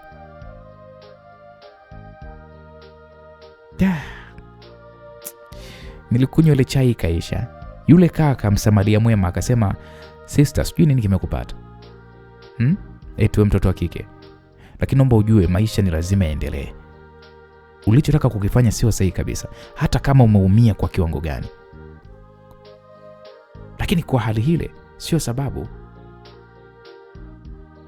Na maana yake ni kwamba gari unaiona kabisa inakuja inapiga honi. Still ulikuwa umesimama barabarani. Maana yake ni kwamba ulitaka kujua, si ndio?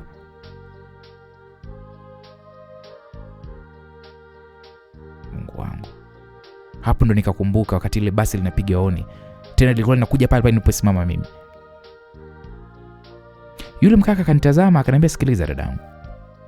Natamani sana nijue nini kinachokusibu, ili angalau niweze kukusaidia hata kwa mawazo tu ili uweze kukaa sawa. Tafadhali dadangu, unaweza kuniambia shida nini?" Hapo mimi nilitikisa tu kichwa kuonesha kwamba no. "Okay, sawa dadangu, kwenu wapi?" Aliponiuliza hilo swali nikamwambia kwetu ni wapi. Akasema, "Sikiliza. Kuna mtu yuko nyumbani?" Nikamwambia, "Ndio. Pacha wangu." "Okay, vizuri.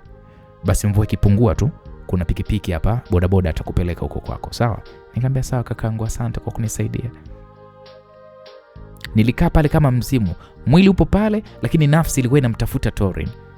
Mvua ilipungua. Yule kaka msamaria mwema akasema, "Nimeshamtext bodaboda anakuja hapa. Ila dada tafadhali naomba usiwe na mawazo. Hakuna jambo ambalo linatokea pasipo sababu. Ipo siku kila kitu kitaeleweka, sawa? Mimi naitwa Ricardo, wengi wananiita Rick. Sijui unaitwa nani dadangu? Nikamwambia naitwa Vienna. Okay, sawa sister Vienna. Una simu? Nikamwambia hapana. Okay, poa. Kweli bodaboda alifika, nilimshukuru huyu mkaka Rick. Nikapanda kwenye ile pikipiki nikiwa nina mfuko niliokuwa nimeweka zile nguo zangu zilizokuwa zimelowana na mvua. Basi na ile bodaboda mpaka nyumbani. Nikaingia ndani moja kwa moja chumbani kwa dada Viola, nikaenda mpaka chumbani kwa dada Viola. Nilimkuta sister Viola amelala. Mimi pale pale nilianza kulia. Dada Viola aliamka, akasema, "Hey, kuna nini tena? Mbona vilio nani tena kafa? Mbona tuletea uchuro?" Nikamwambia Viola, "Torin ameniacha. Amesema hanitaki. Amesema mimi ni malaya. Sijui hata nimemkosea nini. Jana nilitakiwa nionane naye nikachelewa. Labda alidhani niko kwa mwanaume, lakini angenisikiliza kuliko kunikataa. Nimeenda na mvua, imeninyeshea, nimeenda kumwaga stendi, nimeloana lakini hajali hata. Hajanijali." Tatizo lako wewe dogo, nawe pia mapenzi unayakurupukia. Wewe mimi nilikwambiaje wewe? Mimi nilikwambia nini? Yule mkaka hakupendi. Wewe kuna wapi mkaka handsome boy? Mkaka mwenye hela zake akakupenda mtu kama wewe? Yule na watu wake huko chuo. Ndio maana amekuacha. Ila ndugu wangu usimtafute. Akiwa huko chana naye. Siku nyingine mimi dada yako unisikilize. Tatizo lako unapenda sasa kunibishabisha. Haya umejionea mwenyewe. Wanzani wanaume wanathaminika, wanaume so out wewe. Nikamwambia dada, mimi nampenda. Moyo wangu mimi unaniuma sana. Moyo wangu unaniuma. Sasa hapo nalia, dada Viola ikabidi afanyaje anikumbatie. Dada Viola akaniambia, "Pole sana mdogo wangu, jikaze. Hili nalo litapita. Sawa mdogo wangu, jikaze. Yeye unalilia wanaume. Wewe wanaume hujawajua wewe. Jikaze. Sawa? Soma zako mdogo wangu. Yeye kakupotezea. Kwa kama kakupoteza yeye ndo kapoteza, lakini sio wewe mdogo wangu. Wewe relax." Nikasema sawa dada. Kwa tulibaki pale tumekumbatiana vile mimi na dadangu, nililia mpaka huzuni iliponishuka. Dadangu Viola akaniambia, "Sikiliza mdogo wangu, oga kapumzike, mimi nitafanya kazi zote za humu ndani leo, sawa? Na kuona kama mdogo wangu uko sawa, sipendi uteseke." Nikamwambia sawa. "Na hizo nguo ulizozivaa za nani?" Dadangu Viola aliniuliza hizo nguo ambazo nilikuwa nimezivaa. Mimi nikamsimulia. Viola akasema, "Wewe Vienna wewe. Kwa hiyo ulitaka kujiua? Uniache duniani mimi dada yako peke yako kisa mwanaume? Yaani kasa unataka kujiua kisa mwanaume?" Nikamwambia hapana dada. Nilikuwa hata sijielewi. Sikiliza mdogo wangu. Nakuomba usije ukafikiria kujidhuru hata siku moja kisa mapenzi. Kumbuka mimi sina mtu mwingine zaidi yako, sina ndugu zaidi yako. Sijui unanielewa mdogo wangu?" Nikamwambia ndio dada, nakuelewa. "Kwanza huyo mkaka huyo Ricky huyo mzuri ama? Na yeye mzuri?" Nikamwambia dada, sijamzingatia. Nilikuwa na mambo mengi mno kichwani. Yalikuwa yananichanganya. Nakumbuka tu ni mrefu hivi mweusi. Vipi duka lake? Duka lake limechangamka lina vitu kidogo. Nikasema sijui dada. Hapo nilikaenda zangu kuoga, nikaingia chumbani kwangu, lakini nilikuwa na mawazo mengi sana. Mara nikamsikia dada Viola anaongea na simu, nikatoka. Nikamwambia dada Viola, "Mbona jana ulisema simu uliacha ofisini? Inakuwaje uko na simu?" Hivi nilikwambia nimeacha ofisini hii simu bwana mimi nimeletewa asubuhi hii mdogo wangu. Nishasahau kama simu niliacha ofisini. Nyie, hili jibu lake sikuliamini, lakini ilibidi nikae kimya. Siku 3 zilipita. Nilikuwa nina homa hapo msikilizaji. Hapo hizo siku 3 nishazima sana simu za watu kumtafuta Torin, na Torin alikuwa akijua ni mimi tu, anakata simu na anablock na namba yenyewe.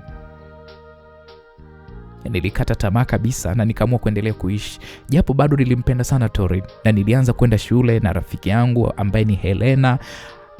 Alishapona Helena, hivyo akawa anakuja shuleni. Na Helena nilimsimulia kisa changu chote cha mimi na Torin.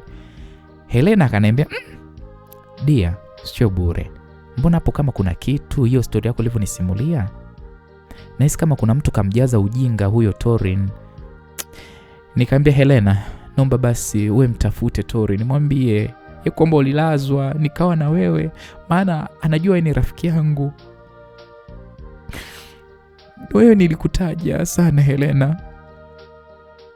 Helena akaniambia basi poa, tukitoka shuleni nimetumwa kwenda kupokea mzigo stendi, unisindikize huko stendi ili sasa ndo tumpigie simu huyo Tori. Nikasema sawa. Kweli baada ya masomo tulitoka hao mpaka stendi, tukaenda kwenye hiyo ofisi ya hilo basi, akachukua pale mzigo. Tulikuwa sasa tunatoka sasa pale stendi, akaja bodaboda yule alinibeba ile siku ile siku ambayo nilisaidiwa na yule msamaria mwema Rick. Yule bodaboda akaja akaniambia mambo. Nikamwambia poa. Oya sister, nimetumwa huu mzigo nikuletee. Hapo anaongea yule bodaboda. Hapo alikuwa ananipa bahasha ya kaki. Ile bahasha ilikuwa imetunatuna hivi. Nikaitazama ile bahashi. Bahashi tena. Nikaitazama ile bahasha. Helena naye pia aliitazama. Nikamwambia yule bodaboda, nikamwambia ni mimi, ni mzigo wangu au huyu mwenzangu? Yule bodaboda akasema hiyo bahasha mbona hapo juu imeandikwa hadi jina lako? Nikapokea ile bahasha kuitazama, ilikuwa imeandikwa Vienna. Nikamwambia wewe kaka, nani amekupa hii bahasha? Akasema amenipatia Ricky, amenipa toka juzi na kuja kwenu Sukukuti. Hapo nilishangaa. Mimi nikasema Helena, hebu twende. Helena akawa ananifuata, tukaenda mpaka dukani kwa Ricky. Nikaeka ile bahasha juu ya meza pale kwenye ile shelves, nikaeka pale kwenye shelves zake zilikuwa ni za kioo. Nikamwambia Rick, hii ina maana gani? Hapo nikawa nimemwekea ile bahasha yake. Nikamwambia ina maana gani? Nilipomuuliza hilo swali, yule mkaka Rick akaniambia Vienna, uko poa? Uko poa Vienna? Shemeji mambo? Huyu mkaka Rick akamsalimia mpaka shoga yangu Helena. Helena akacheka tu pale. Safi shemeji. Nikamwambia Helena, unaitikia shemeji kwa nani? Nani shemeji yako? Kwa nini mnajuana? Eti Helena, wewe unajuana na huyu mkaka? Kasema mimi sina mahusiano na huyu mkaka. Inakuwaje unaitwa shemeji na unaitikia? Cha ajabu, Helena akaniambia, Vienna, mimi mkaka namfahamu vizuri, anaitwa Ricardo, kwa sababu dada yangu kaolewa na kaka yake. Nikasema nikamrudia Ricky. Nikamwambia Ricky, ndo nini hiki? Unanitumia mimi vitu, nani amekuomba? Ricky akaniambia, Vienna, fungua kwanza uone. Nikafungua ile bahasha. Kuangalia ndani kulikuwa kuna simu kubwa tu, smartphone hizi za nzuri. Macho kwanza yalinitoka. Nikamwambia Ricky, kwa nini unanipa simu? Vienna, ulisema huna simu. Hivyo kama rafiki yako nikaona nikupe simu, kwani kuna ubaya? Nikamwambia siwezi kupokea simu. Wakati nakataa, Helena akanishika mkono, akanisogelea, akasema kwa sauti ya chini mno, yani Helena kana ninongoneza, akaniambia, "Wewe, acha ujinga wewe. Huyu Ricky ni tajiri, hajaoa. Alafu huyu mkaka ni mtulivu, anakupa simu ambayo wewe huna, unaleta pozi nini? Hebu usilete ushamba wako bwana, chukua simu hiyo. Wakati Tori ameshakuacha, chukua simu, chukua." Helena akachukua ile simu, akaikusanya, akasema, "Shem, asante." Yani Helena sasa ndo akanichukua ile simu.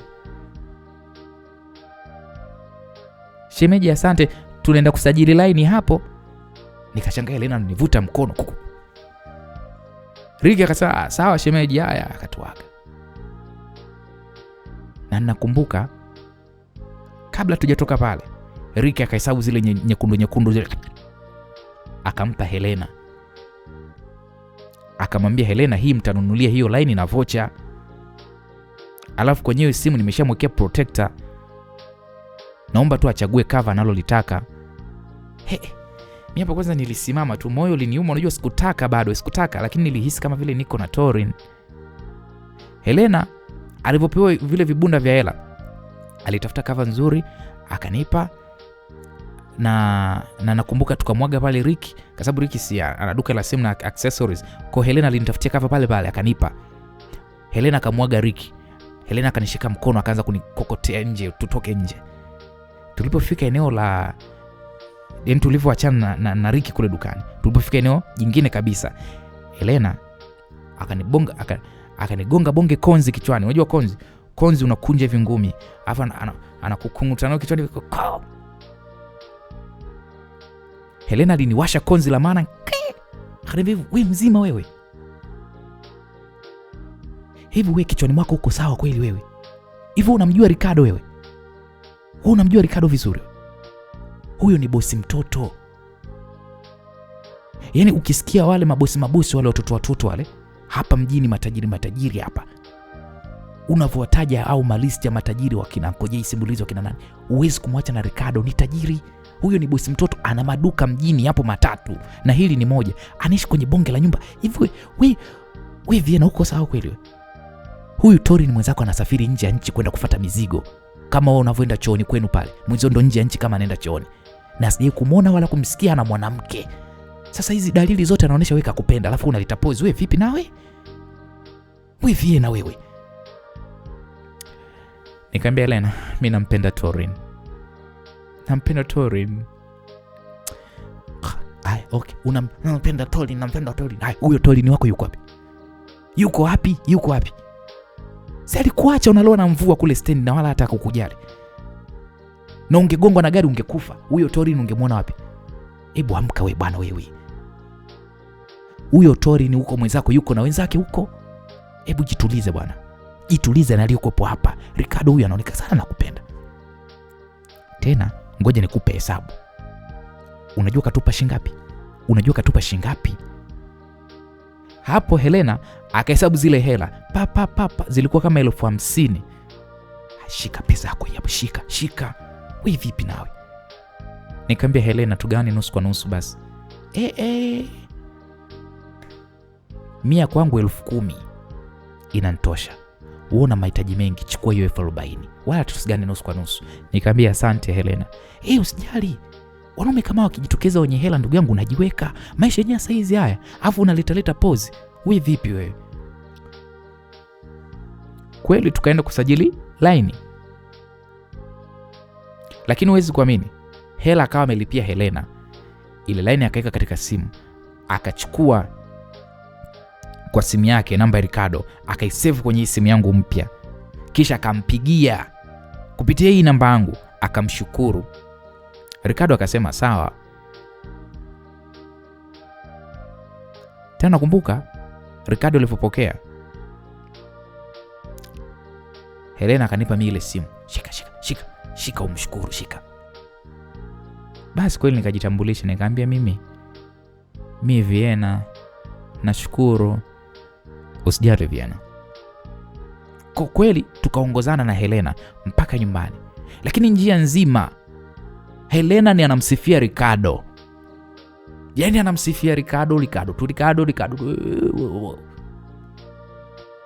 Na Helena akawa anasisitiza niwe na huyu mkaka. Nikamwambia Helena, nishapata simu. Nataka kwanza nimpigie Torin. Simu akupe mwanamume mwingine, umpigie mwanamume mwingine. Haya, mpigie. Hapo tulikuwa tumekaa chumbani kwangu. Nikampa namba ya Torin, maana nilikuwa nimeshaishika. Akaandika ile namba ya Torin na kisha akaipiga. Kweli Torin akapokea, akasema hello. Mimi kusikia tu ile sauti ya Torin, moyo ulifanya pa. Yaani nilijisikia raha, amani. Nyie mnajua kuna ile mkaka unampenda, ukisikia sauti yake huwezi kujizuia juu yake. Helena mara baada ile simu kupokelewa akasema, mimi Helena, rafiki yake na Vienna, shemeji please naomba usikate simu. Helena, naomba usikilize, sikujui hunijui, lakini naomba ujue kabisa mimi nimeshamalizana na huyo rafiki yako na sioni sababu ya kuongea na wewe sasa. Lakini shemeji, najua, lakini ungemwambia basi kosa lake nini, maana siku ile alikuwa hospitalini na mimi. Unadhani sikumwambia sababu? Mbona yeye mwenyewe anajua sababu kabisa ya mimi kuweza kumkataa. Helena, hebu nisikilize, mimi sio mjinga na msinifanye mimi mjinga. Mimi sio mtoto kudanganywa. Msinifanye kama mtoto mdogo. Sijui mnaelewa? Wewe na mwenzako Vienna. Helena, unajua kabisa rafiki yako Vienna nilimpenda sana na nilimpenda kweli kabisa. na nilikuwa na mpango wa kumoa, lakini kumbe kila kitu kilikuwa ni uongo. Sasa hapo ninamsikia Torin anavyoongea, kwa sababu Helena alikuwa ameweka loudspeaker. Mimi uvumilivu ulinishinda, nikakwapua ile simu. Nikamwambia, nisikilize Torin, sijawahi kukudanganya. Mbona mimi sitaki kukudanganya Torin? Torin, mimi nakupenda. Nakupenda. Hapo naongea, ninalia, machozi yananitoka. Mara tukasikia, "Dia, niko tayari twende bwana." Ilikuwa ni sauti ya kike, nilisikia kwenye simu ya Torin. Wakati naongea hivi na Torin, nikawa nimesikia sauti ya kike kule upande wa pili. Anamwambia, "Baby, niko tayari twende." Ilikuwa ni sauti ya mwanamke. Moyo ulinifanya piu piu piu. Moyo uliniuma, kwa maana yeye ndo atakuwa mpenzi wake na Torin. Cha ajabu, kwa sababu simu iko loudspeaker, nikamsikia Torin anasema, anamwambia Helena,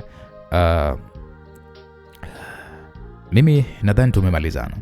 Sitarajii simu kumhusu huyo rafiki yako." Hapo tukasikia tiri, simu ikakatwa. Jamani, nililia. Helena alinibembeleza na kunishauri niwe na Ricky, kwa sababu huyu Torin inaonekana na mtu wake huko. Nikasema sawa. Kwa hiyo Viola alirudi, dadangu. Aliporudi hapa nyumbani akanikuta na ile simu. Akauliza, "We Helena, hii simu huyu amepata wapi?" Helena akamwambia ukweli. Helena akaeleza kila kitu, wala hatakuficha. Lakini dadangu Viola akasema, "Itabidi muone huyo Ricky huyo, nimthaminishe. Sema tu niko busy na shule na kazi, ila tu nitafanya juu chini muone huyo Ricky huyo. Inakaa na hela hadi anamuhonga mdogo wangu simu." Nikasema tu sawa. Mdogo wangu, kwa Torin ndo umemsahau? Nikasema siwezi kumsahau Torin. Ni vile tu anitaki basi. Haya Mama Ricky, maana wewe saizi Mama Ricky mjini hapa. Mama Ricky. Dadangu huyo Viola ananitania. Kwa tukacheka pale. Nilianza kuchati na Ricky, sasa nikawa na ulazimisha moyo kumpenda Ricky. Kuna siku Ricky aliniomba tutoke, tukatoka. Alinitongoza, akaniambia kwamba ananipenda sana. Nikamwambia sawa, nitakuwa nawe, lakini kwa sharti la kwamba hakuna kudinyana mpaka nimalize shule. Ricky akaniambia sawa. Kwa hiyo tukaa tunaonana, tunapeana mabusu, tunatembea, tunaongea, japo sikuwahi kuacha kumwaza Torin. Na Ricky hata kinigusa hivi nilikuwa sisimki, kwa sababu sina zile hisia na Ricky. Yaani Torin ndo alikuwa akinigusa hivi. Yaani Torin sio kunigusa, nikimuona, nikisikia sauti yake, akinikumbatia. Na mkitaka kuamini, Torin hakupata shida kunitongoza. Alipogusa tu ikanasa. Lakini Ricky ni mpaka nikaanza kujitraining, kuanza kujifunza kumpenda. Kwa sikuacha kuendelea kumwaza Torin. Siku ziliendelea, niko na Ricky, ananipa mazawadi, ananifanya kila kitu. Hatimaye siku ya graduation, siku ya mahafali ilifika. Na Ricky alisema ataandaa kila kitu. Nikashukuru pale na kumwambia kwamba tuko wawili, mimi niko na pacha wangu. Ricky akaniambia usijali. Kweli alituandalia keki hizo 2. Alituandalia nguo, michango ya shule alilipa, na akatuandalia pia kipati fulani hivi. Hivyo sherehe zilianza shuleni. Vile tulisoma tofauti, akaja shuleni kwangu, huku rafiki zake akiwatuma kwa dada Viola. Baada ya sherehe za shule, na ndipo tukaenda hoteli alikokuwa ameandaa party. Tulifika tukakuta kina dada Viola walikuwa wameshafika, na ndio ilikuwa siku hiyo, ilikuwa ni siku ya kwanza Ricky kumwona dadangu Viola.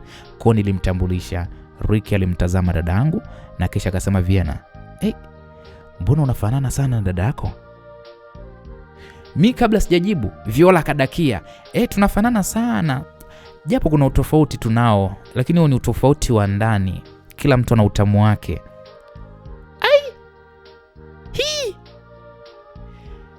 Dadangu Viola anaongea hivyo huku anamkumbatia Ricky. Sikupenda alichokifanya dadangu, sikupenda kauli zake, lakini Ricky yule mkaka watu alibaki anacheka tu. Viola alimkumbatia Ricky kwa muda. Na Ricky alikuwa ametulia tu. Kiukweli mmefanana sana mpaka kumbato ni kama vile nimekukumbatia tu wewe Vienna. Kweli. Hapo mimi nilijichekesha na kisha nikasema haya tuanze party jamani. Hapo ndo Ricky na dadangu wakaachiana. Kwa tulianza kula na kunywa huku marafiki wa Ricky wa kike na wa kiume wakitufurahia. Dadangu Viola wakati wote alikuwa anakuja jirani na Ricky huku akiwa anaonesha mapozi na kuambia, yani anaongea kwa pozi, anakula kwa pozi, anacheka kwa, yani kuna mtu mpaka anacheka yani anacheka kwa pozi. Mara mwegamie Ricky, yani mtu akija pale anaweza akasema kwamba dadangu Viola ndo mpenzi wa Ricky. Mimi ni kama shemeji tu. Mjua mpaka nikaanza kujisikia upweke sasa. Ricky naona aliligundua hilo. Akanisimamisha tukacheze, nikakubali, nikasimama tukacheza. Mara dadangu Viola naye huyu akaja. Na kwambia nakuja pale kwa Ricky, anamkatikia anamsogezea hivi mara akamchukua Ricky. Wakaanza kucheza. Sikukubali. Nikamshika Ricky. Sherehe iliisha, Ricky ni kama vile ametuburudisha sote, mimi na dadangu.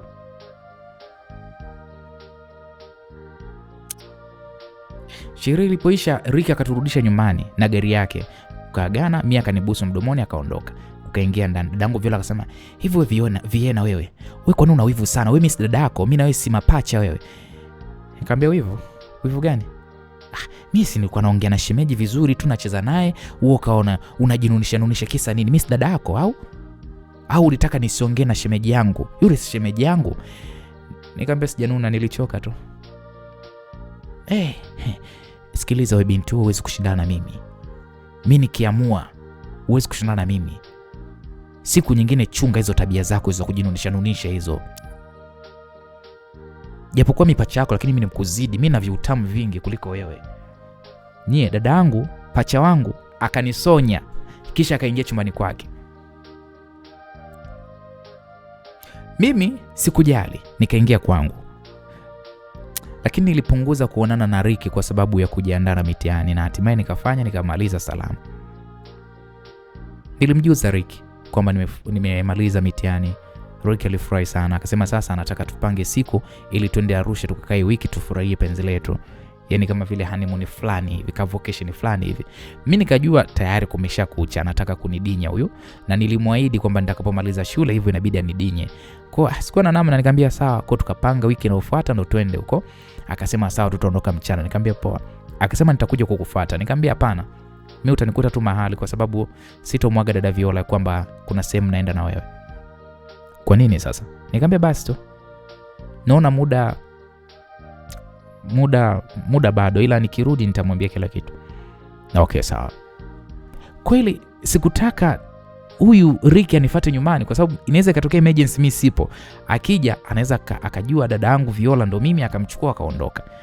Kwa nikamzuia Ricky asije, ila tutakutana sehemu hapo hivyo. Basi siku zilienda. Nilimjuza Helena juu ya hiyo safari yangu. Helena akaniunga mkono na alinisaidia kutafuta nguo za kuvaa huko, maana pesa nilikuwa nazo na Ricky alikuwa ananipa sana hela kusema ule kweli. Helena alinitafutia nguo za mitego zile za kisistadu. Akasema, "Rafiki yangu, kwa hiyo shape yako ulionayo na hiki kingo cha kihuni hiki ukivaa hiki akikuona yule na hivi ulivyonona sijui." Asa Helena aliponiambia mimi nikaa nacheka tu. Nilinunuliwa Helena alinunulia mpaka nguo ya ndani. Sijui anaita nini vile kina kimkanda tu kinapita hivi. Yaani muda wote unakuona kitoa hivi. Yaani mpaka aibu. Nikanunua pale na begi dogo la safari na hatimaye siku ikafika. Nikamwambia dadangu Viola kwamba bana mimi namsindikiza Helena kwa bibi yake na nitakaa huko wiki. Helena akaniambia sawa. Kwa mimi hapo nikabeba kibegi changu nikatoka nyumbani natembea niende kijiwe cha bodaboda, nikachukua bodaboda niende zangu wapi tulikokubaliana kukutana na Ricky. Na hapo nilikuwa nimevalia suruali yangu ya jeans ya blue. Ilikuwa blue ambayo ilikuwa imekolea na top ndogo hivi nyeupe na begi langu mgongoni nimebeba mkono mmoja. Na nukia hapo hatari. Simu yangu ikaita. Alikuwa ni mpenzi wangu Ricky, nikapokea. Akauliza wapi nilipo, nikamwambia. Ricky akaniambia simama hapo kwenye kituo cha bodaboda. Nisubiri hapo na karibia hapo. Wala hata usiteseke mama. Aliponiambia hivyo Ricky nikafurahi. Nikamwambia okay sawa. Nilipokaribia kijiwe cha bodaboda, mara nikasikia Vienna. Wewe Vienna? Niliitwa. Nikageuka.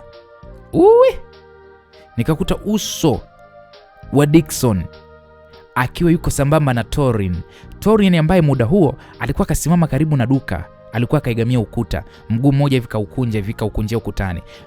Mikono yake alikuwa ameiweka hivi mfukoni. Nyie, Torin huyo hapa.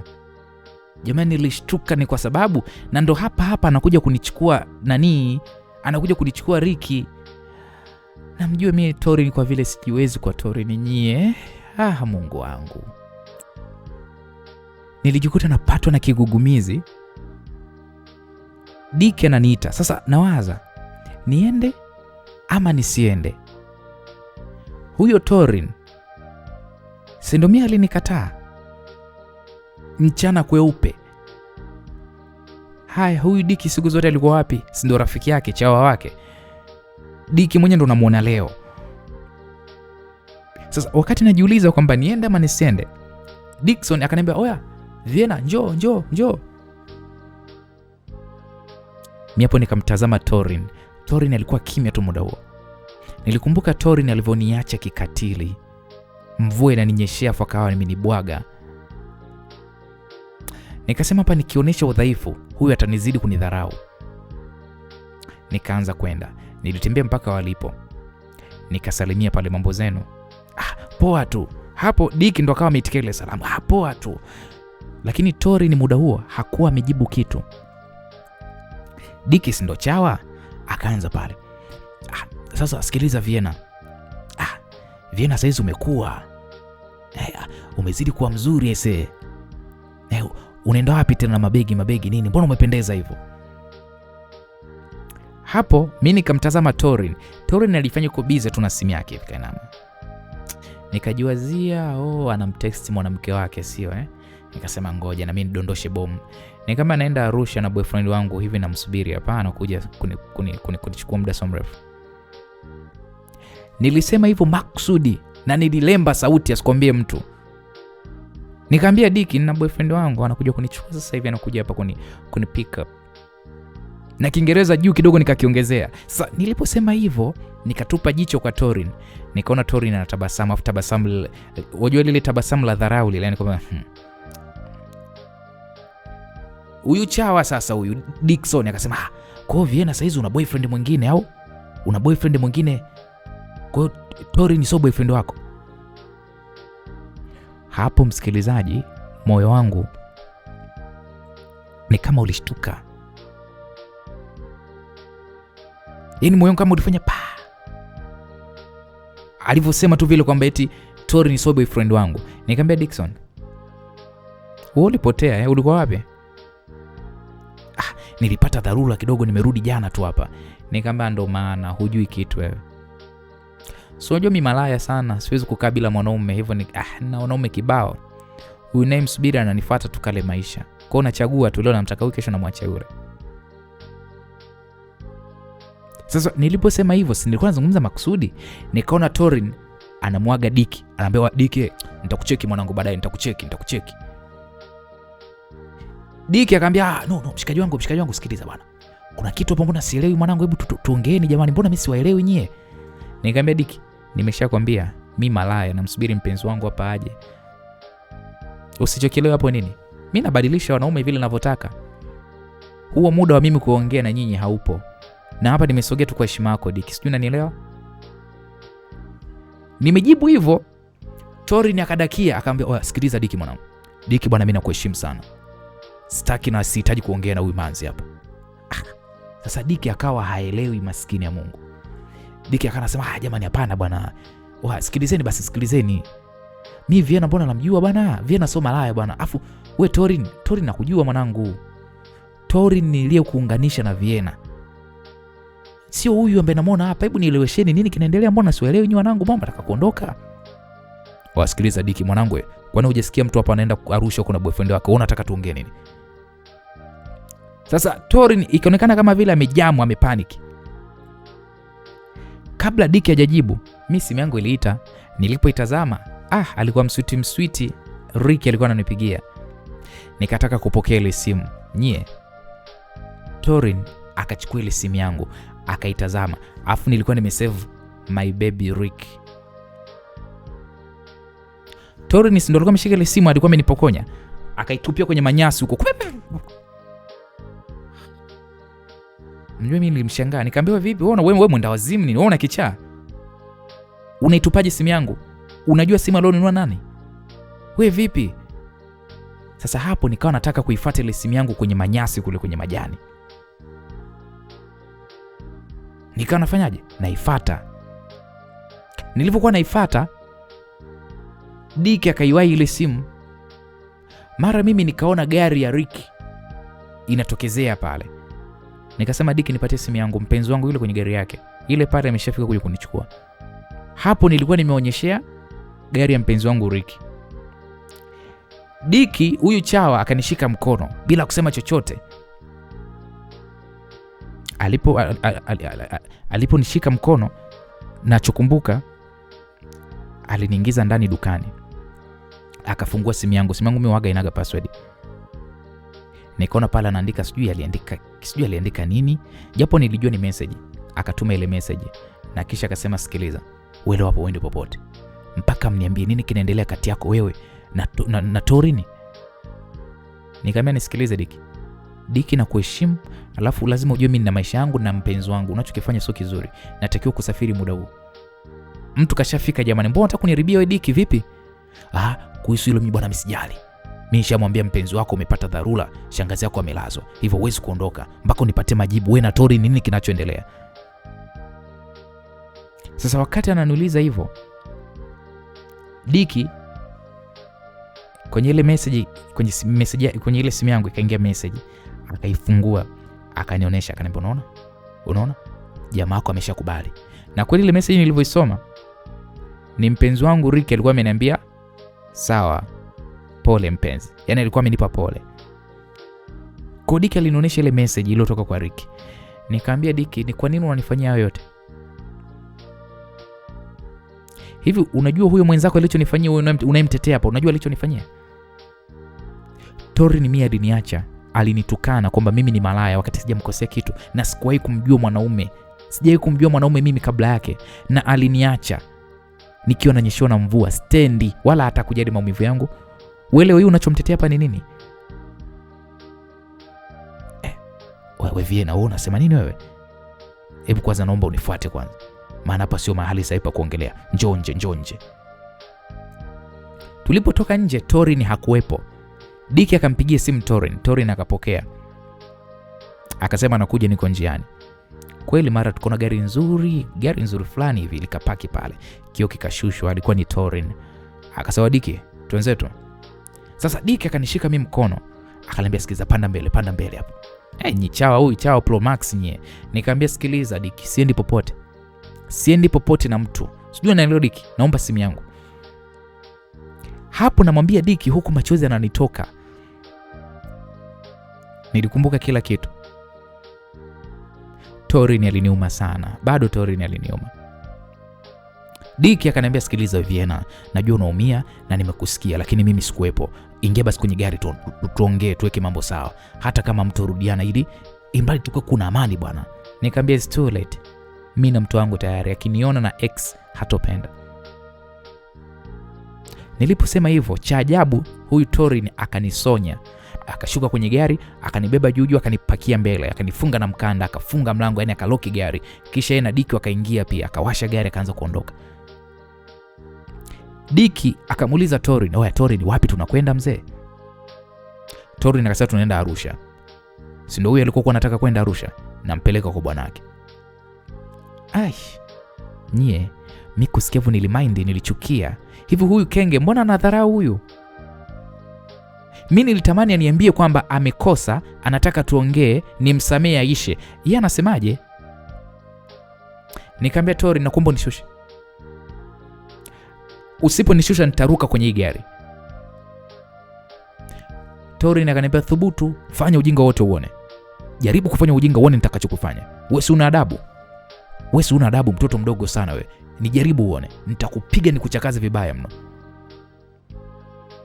Torin aliponiambia hivyo nilikaa kimya. Tulitembea huku wao walikuwa wanaongea. Mimi nikawa na waza zangu tu, huyu ananipeleka wapi? Kweli tulifika Arusha, akaenda sehemu fulani hivi uzunguni hivi, maana kulikuwa kuna nyumba za kishua, kumetulia. Aliendesha mpaka kwenye geti fulani hivi, likafunguliwa na mlinzi. Akaingiza gari akapaki mbele ya apartment fulani nzuri mno. Mlinzi akaja pale akatusalimia. Inaonesha anamjua Torin. Kwa tulishuka, Torin akatuongoza mpaka ndani. Tukaingia, aiseni pazuri. Torin alienda kwa ndani, akarudi na bia na juice pamoja na maji. Akamkaribisha rafiki yake Diki bia, mimi akanimiminia pale juice, huku yeye akawa anakunywa maji. Diki akamuuliza mwenzi wao, wewe vipi leo hunywi? Torin akasema mimi sinywi. Oya Vienna, niambie kwanza ilikwaje wewe na Torin mmezinguana? Diki alipotaka kujua kwa nini mimi nimezinguana na Torin, mimi nilimsimulia jinsi ilivyokuwa. Diki akamuuliza na Torin. Torin yeye akasema, oya Diki, kuna vitu siwezi kukuambia kwa sababu ni vya ndani sana. Lakini nilichokitegemea kwa huyu Vienna sicho ambacho mimi nilitegemea. Vienna mimi alinidanganya. Vienna aliniaminisha kwamba hajawahi kuwa na mahusiano, lakini kumbe ni muongo. Nikaja kujua ukweli na hapo ndipo nilipoumia sana Diki. Mimi mwanamke niliwekeza kila kitu kwangu, niliwekeza akili, niliwekeza kila kitu, nikiamini kabisa huyu atakuja kuwa mke wangu. Wewe Vienna, kwani umewahi kuwa na mwanaume kabla ya Torin? Nikasema Diki, naomba unielewe, sijawahi mimi kuwa na mwanamke. Sijawahi kuwa na mwanamke, sijawahi kuwa na mwanaume. Nasema mbele ya Mungu ananiona. Mpaka sasa hivi mimi sijawahi kulala na mwanaume. Hata huyu mpenzi wangu mwenyewe sijawahi kulala naye. Niliposema hivyo Torin akasimama kwa mshangao. Torin aliposimama akasema, hivyo msichana wewe, unaona mimi boya simanake? Hivyo unawezaje kuwa mwongo kiasi hiki? Kwa unadanganya kiasi hiki kwamba kwa yote yale niliyoyaona, yote yaliyotokea, bado tu unaendelea kudanganya hapa, si manake? Wadike, ude msio mwanangu. Huyu mwanamke ni hatari, sijapata kuona. Nikamwambia sasa mimi ninachokidanganya hapa nini? Wakati naongea ukweli Torin. Nikague basi uone, nikague. Mimi sijai kuguswa na siku ile unaondoka. Mimi nilishindwa kuonana na wewe kwa sababu Helena alianguka shuleni, tukampeleka hospitalini na walimu wakaniambia kwamba nibaki naye mpaka ndugu zake waje. Ndugu zake walichelewa kufika, walifika saa 1 usiku ndo nikarudi nyumbani. Nikakusubiri hukuja, nikazima simu kwa jirani kukupigia, hukupatikana. Nilivyoona hivyo, ule muda ulikuwa ni usiku. Mimi nilikuja mpaka kwenu, nilimkuta dada yenu wa kazi. Alikuwa anamwagilia maua nje ya geti, nikamuuliza kama upo, akasema wewe ulitoka muda mrefu sana. Nilienda kila eneo tulikokuwa tunapenda kwenda mimi na wewe kukutafuta, lakini sijakupata. Nikarudi nyumbani, labda utakuja, lakini hukuja Torin. Nikaona niwahi mapema stendi, sikujali ile mvua, lakini nini ambacho ulinifanyia? Sijui hata nilikukosea nini. Siku ile sikuweza kukuona kwa sababu ya Helena. Mimi sikuwa na mwanaume mwingine. Kama ndo sababu ya kuniita mimi malaya, basi ukweli ndo huo. Sikuwa kwa mwanaume.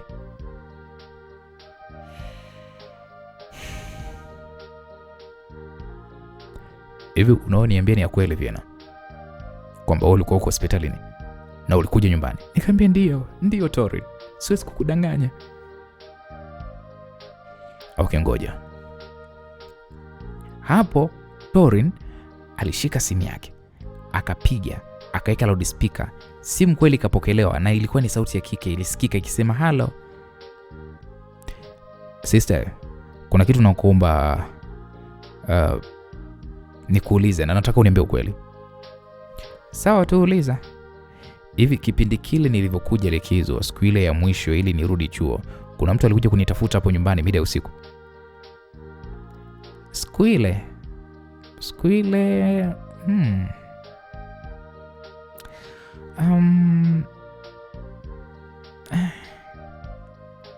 hapo sasa inaonekana udadake ni kama vile akawa hakumbuki vizuri, ila ni kama anavuta kumbukumbu. Sasa mimi hapo moyoni nikawa na sali, huyu mdada hakumbuki jamani.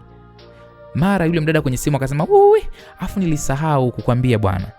Jamani, na vile ulirudi umekasirika kama mbogo. Ndiyo, kuna binti moja hivi mzuri alikuja mida ya saa 2 za usiku nikiwa namwagilia maua pale nje ya geti. Alikuulizia na nikamwambia ulitoka kitambo tu. Alipomsikia tu mama anatoka getini, yule binti alikimbia, naona aliogopa. Na hata jina sikujua ni nani. Vipi kwani ndo wifi nini yule? Sister, ungeniambia ise. Dada yenu umeharibu kila kitu. Hewe mdogo wangu nini tena? Mimi bwana nilisahau mambo mengi Torin. Okay sister, usijali. Hapo Torin akakata ile simu. Torin akanisogelea akapiga magoti. Akaniambia Vienna mpenzi wangu, nakuomba unisamehe. Nimekukosea sana. Sijui hata nisemaje. Mimi ni mjinga, sikuyajua hayo na kosa langu sikulitambua ise. Nakuomba unisamehe please, nakuomba unisamehe Vienna. Mimi ni mkosaji sana. Nye, mjue nilimtazama alafu sasa sikuamini. Torin alikuwa na uso wa huruma mno. Torin akasema, Vienna, niliamini ujinga. Kumbe mimi ndo mjinga wa mwisho, nilichezewa mchezo mchafu sana na sikugundua ni mbinu za kutuachanisha mke wangu. Please nakuomba unisamehe Vienna. Nakupenda. Na sijai kuacha kukupenda. Nye, Torin alikuwa anaongea huku kaishika mikono yangu yote miwili. Alikuwa amekilaza kichwa chake juu yangu. Kiukweli aliniumiza Torin, lakini mimi nampenda sana. Bado Torin nampenda. Nikamwambia Torin, sikuwahi kuwa na mwanaume mwingine mimi. Nilitaka wewe ndo uwe wa kwanza kwangu kwa sababu nilikupenda sana. Nakuomba unisamehe. Naomba unirudie na nakuahidi sitokuumiza tena. Nimejifunza, please mamangu. Nye, kwanza hapo mimi nilisita. Diki akaingilia kati kumtetea rafiki yake. Waliongea pale mwisho siku mimi mwenzenu nikaishia kumsamehe. Tukapiana pale mabusu, hisia zote zilirudi upya. Tukakaa sasa kunywa pale. Torin akasema tutoke tukatembee. Tukatoka na kwenda kutembea. Diki akasema yeye anaenda klabu.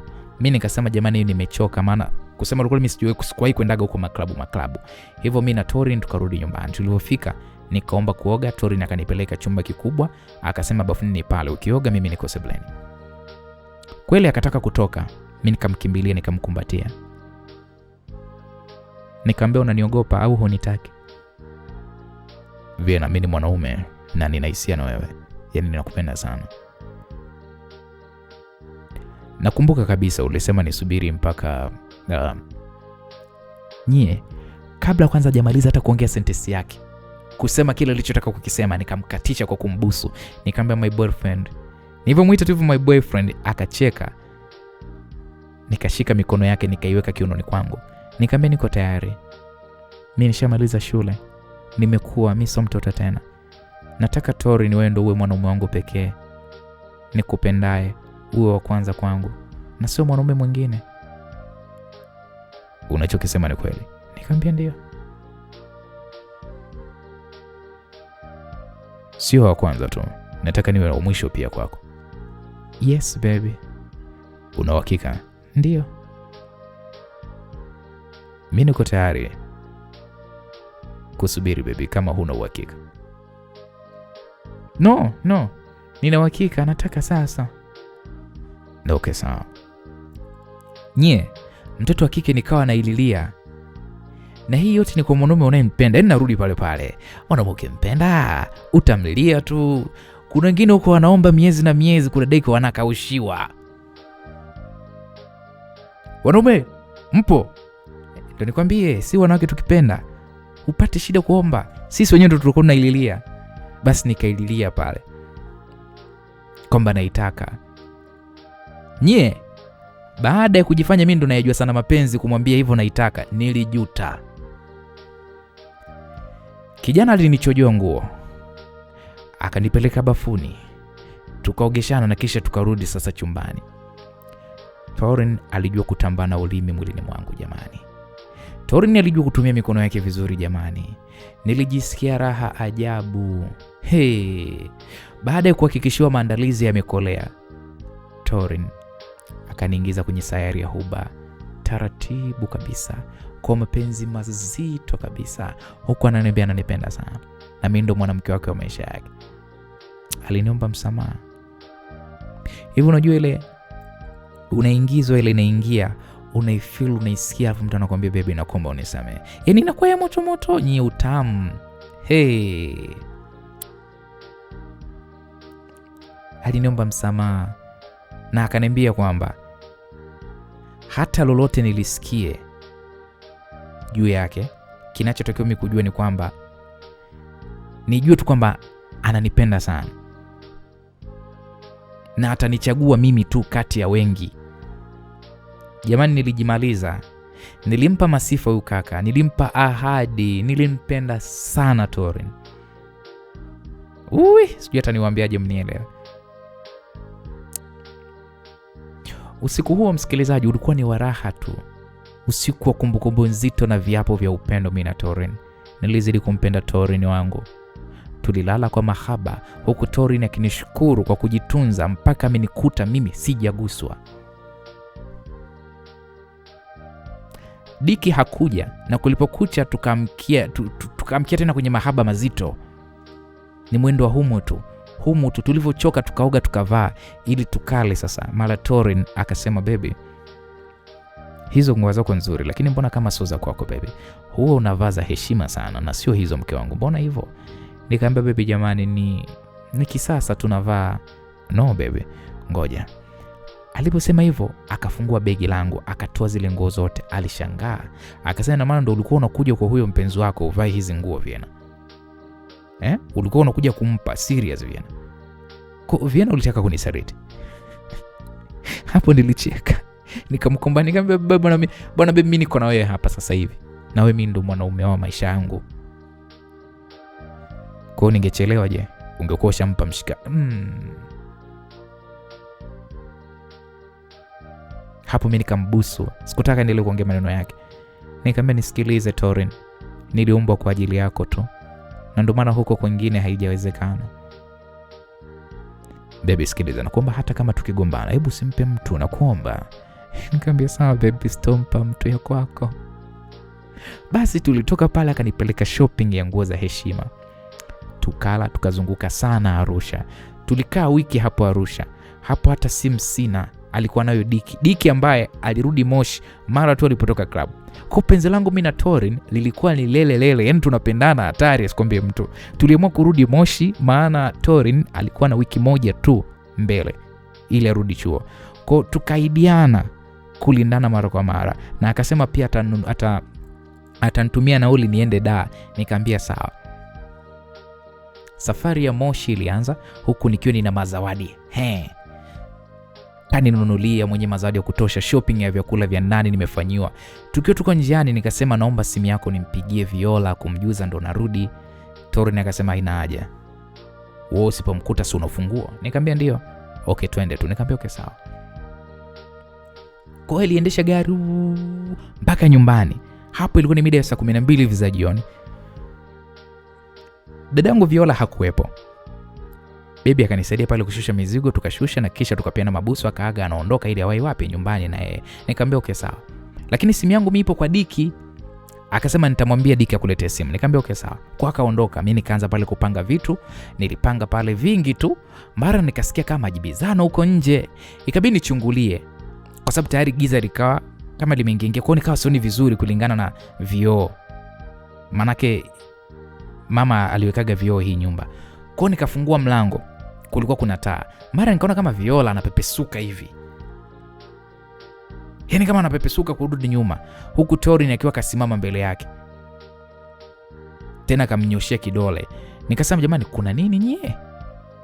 Yaani kama vile walikuwa wanazozana, yaani kama vile kulikuwa kuna majibizano au walikuwa kuna kitu wanaongea afu mimi sikujua.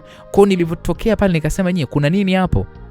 Huwezi kuamini, Torin pamoja na dadangu Viola wote walishtuka mimi pale kuniona. Huwezi kuamini, mpaka Torin kaanza kutetemeka. Asa wa vipi? Nini kwani kinachoendelea? Yaani mbona kama vile nimetokea mimi, wameacha kuongea kile wanachokiongea, afu still wakawa kama wananiogopa, yani wameshtuka kuniona.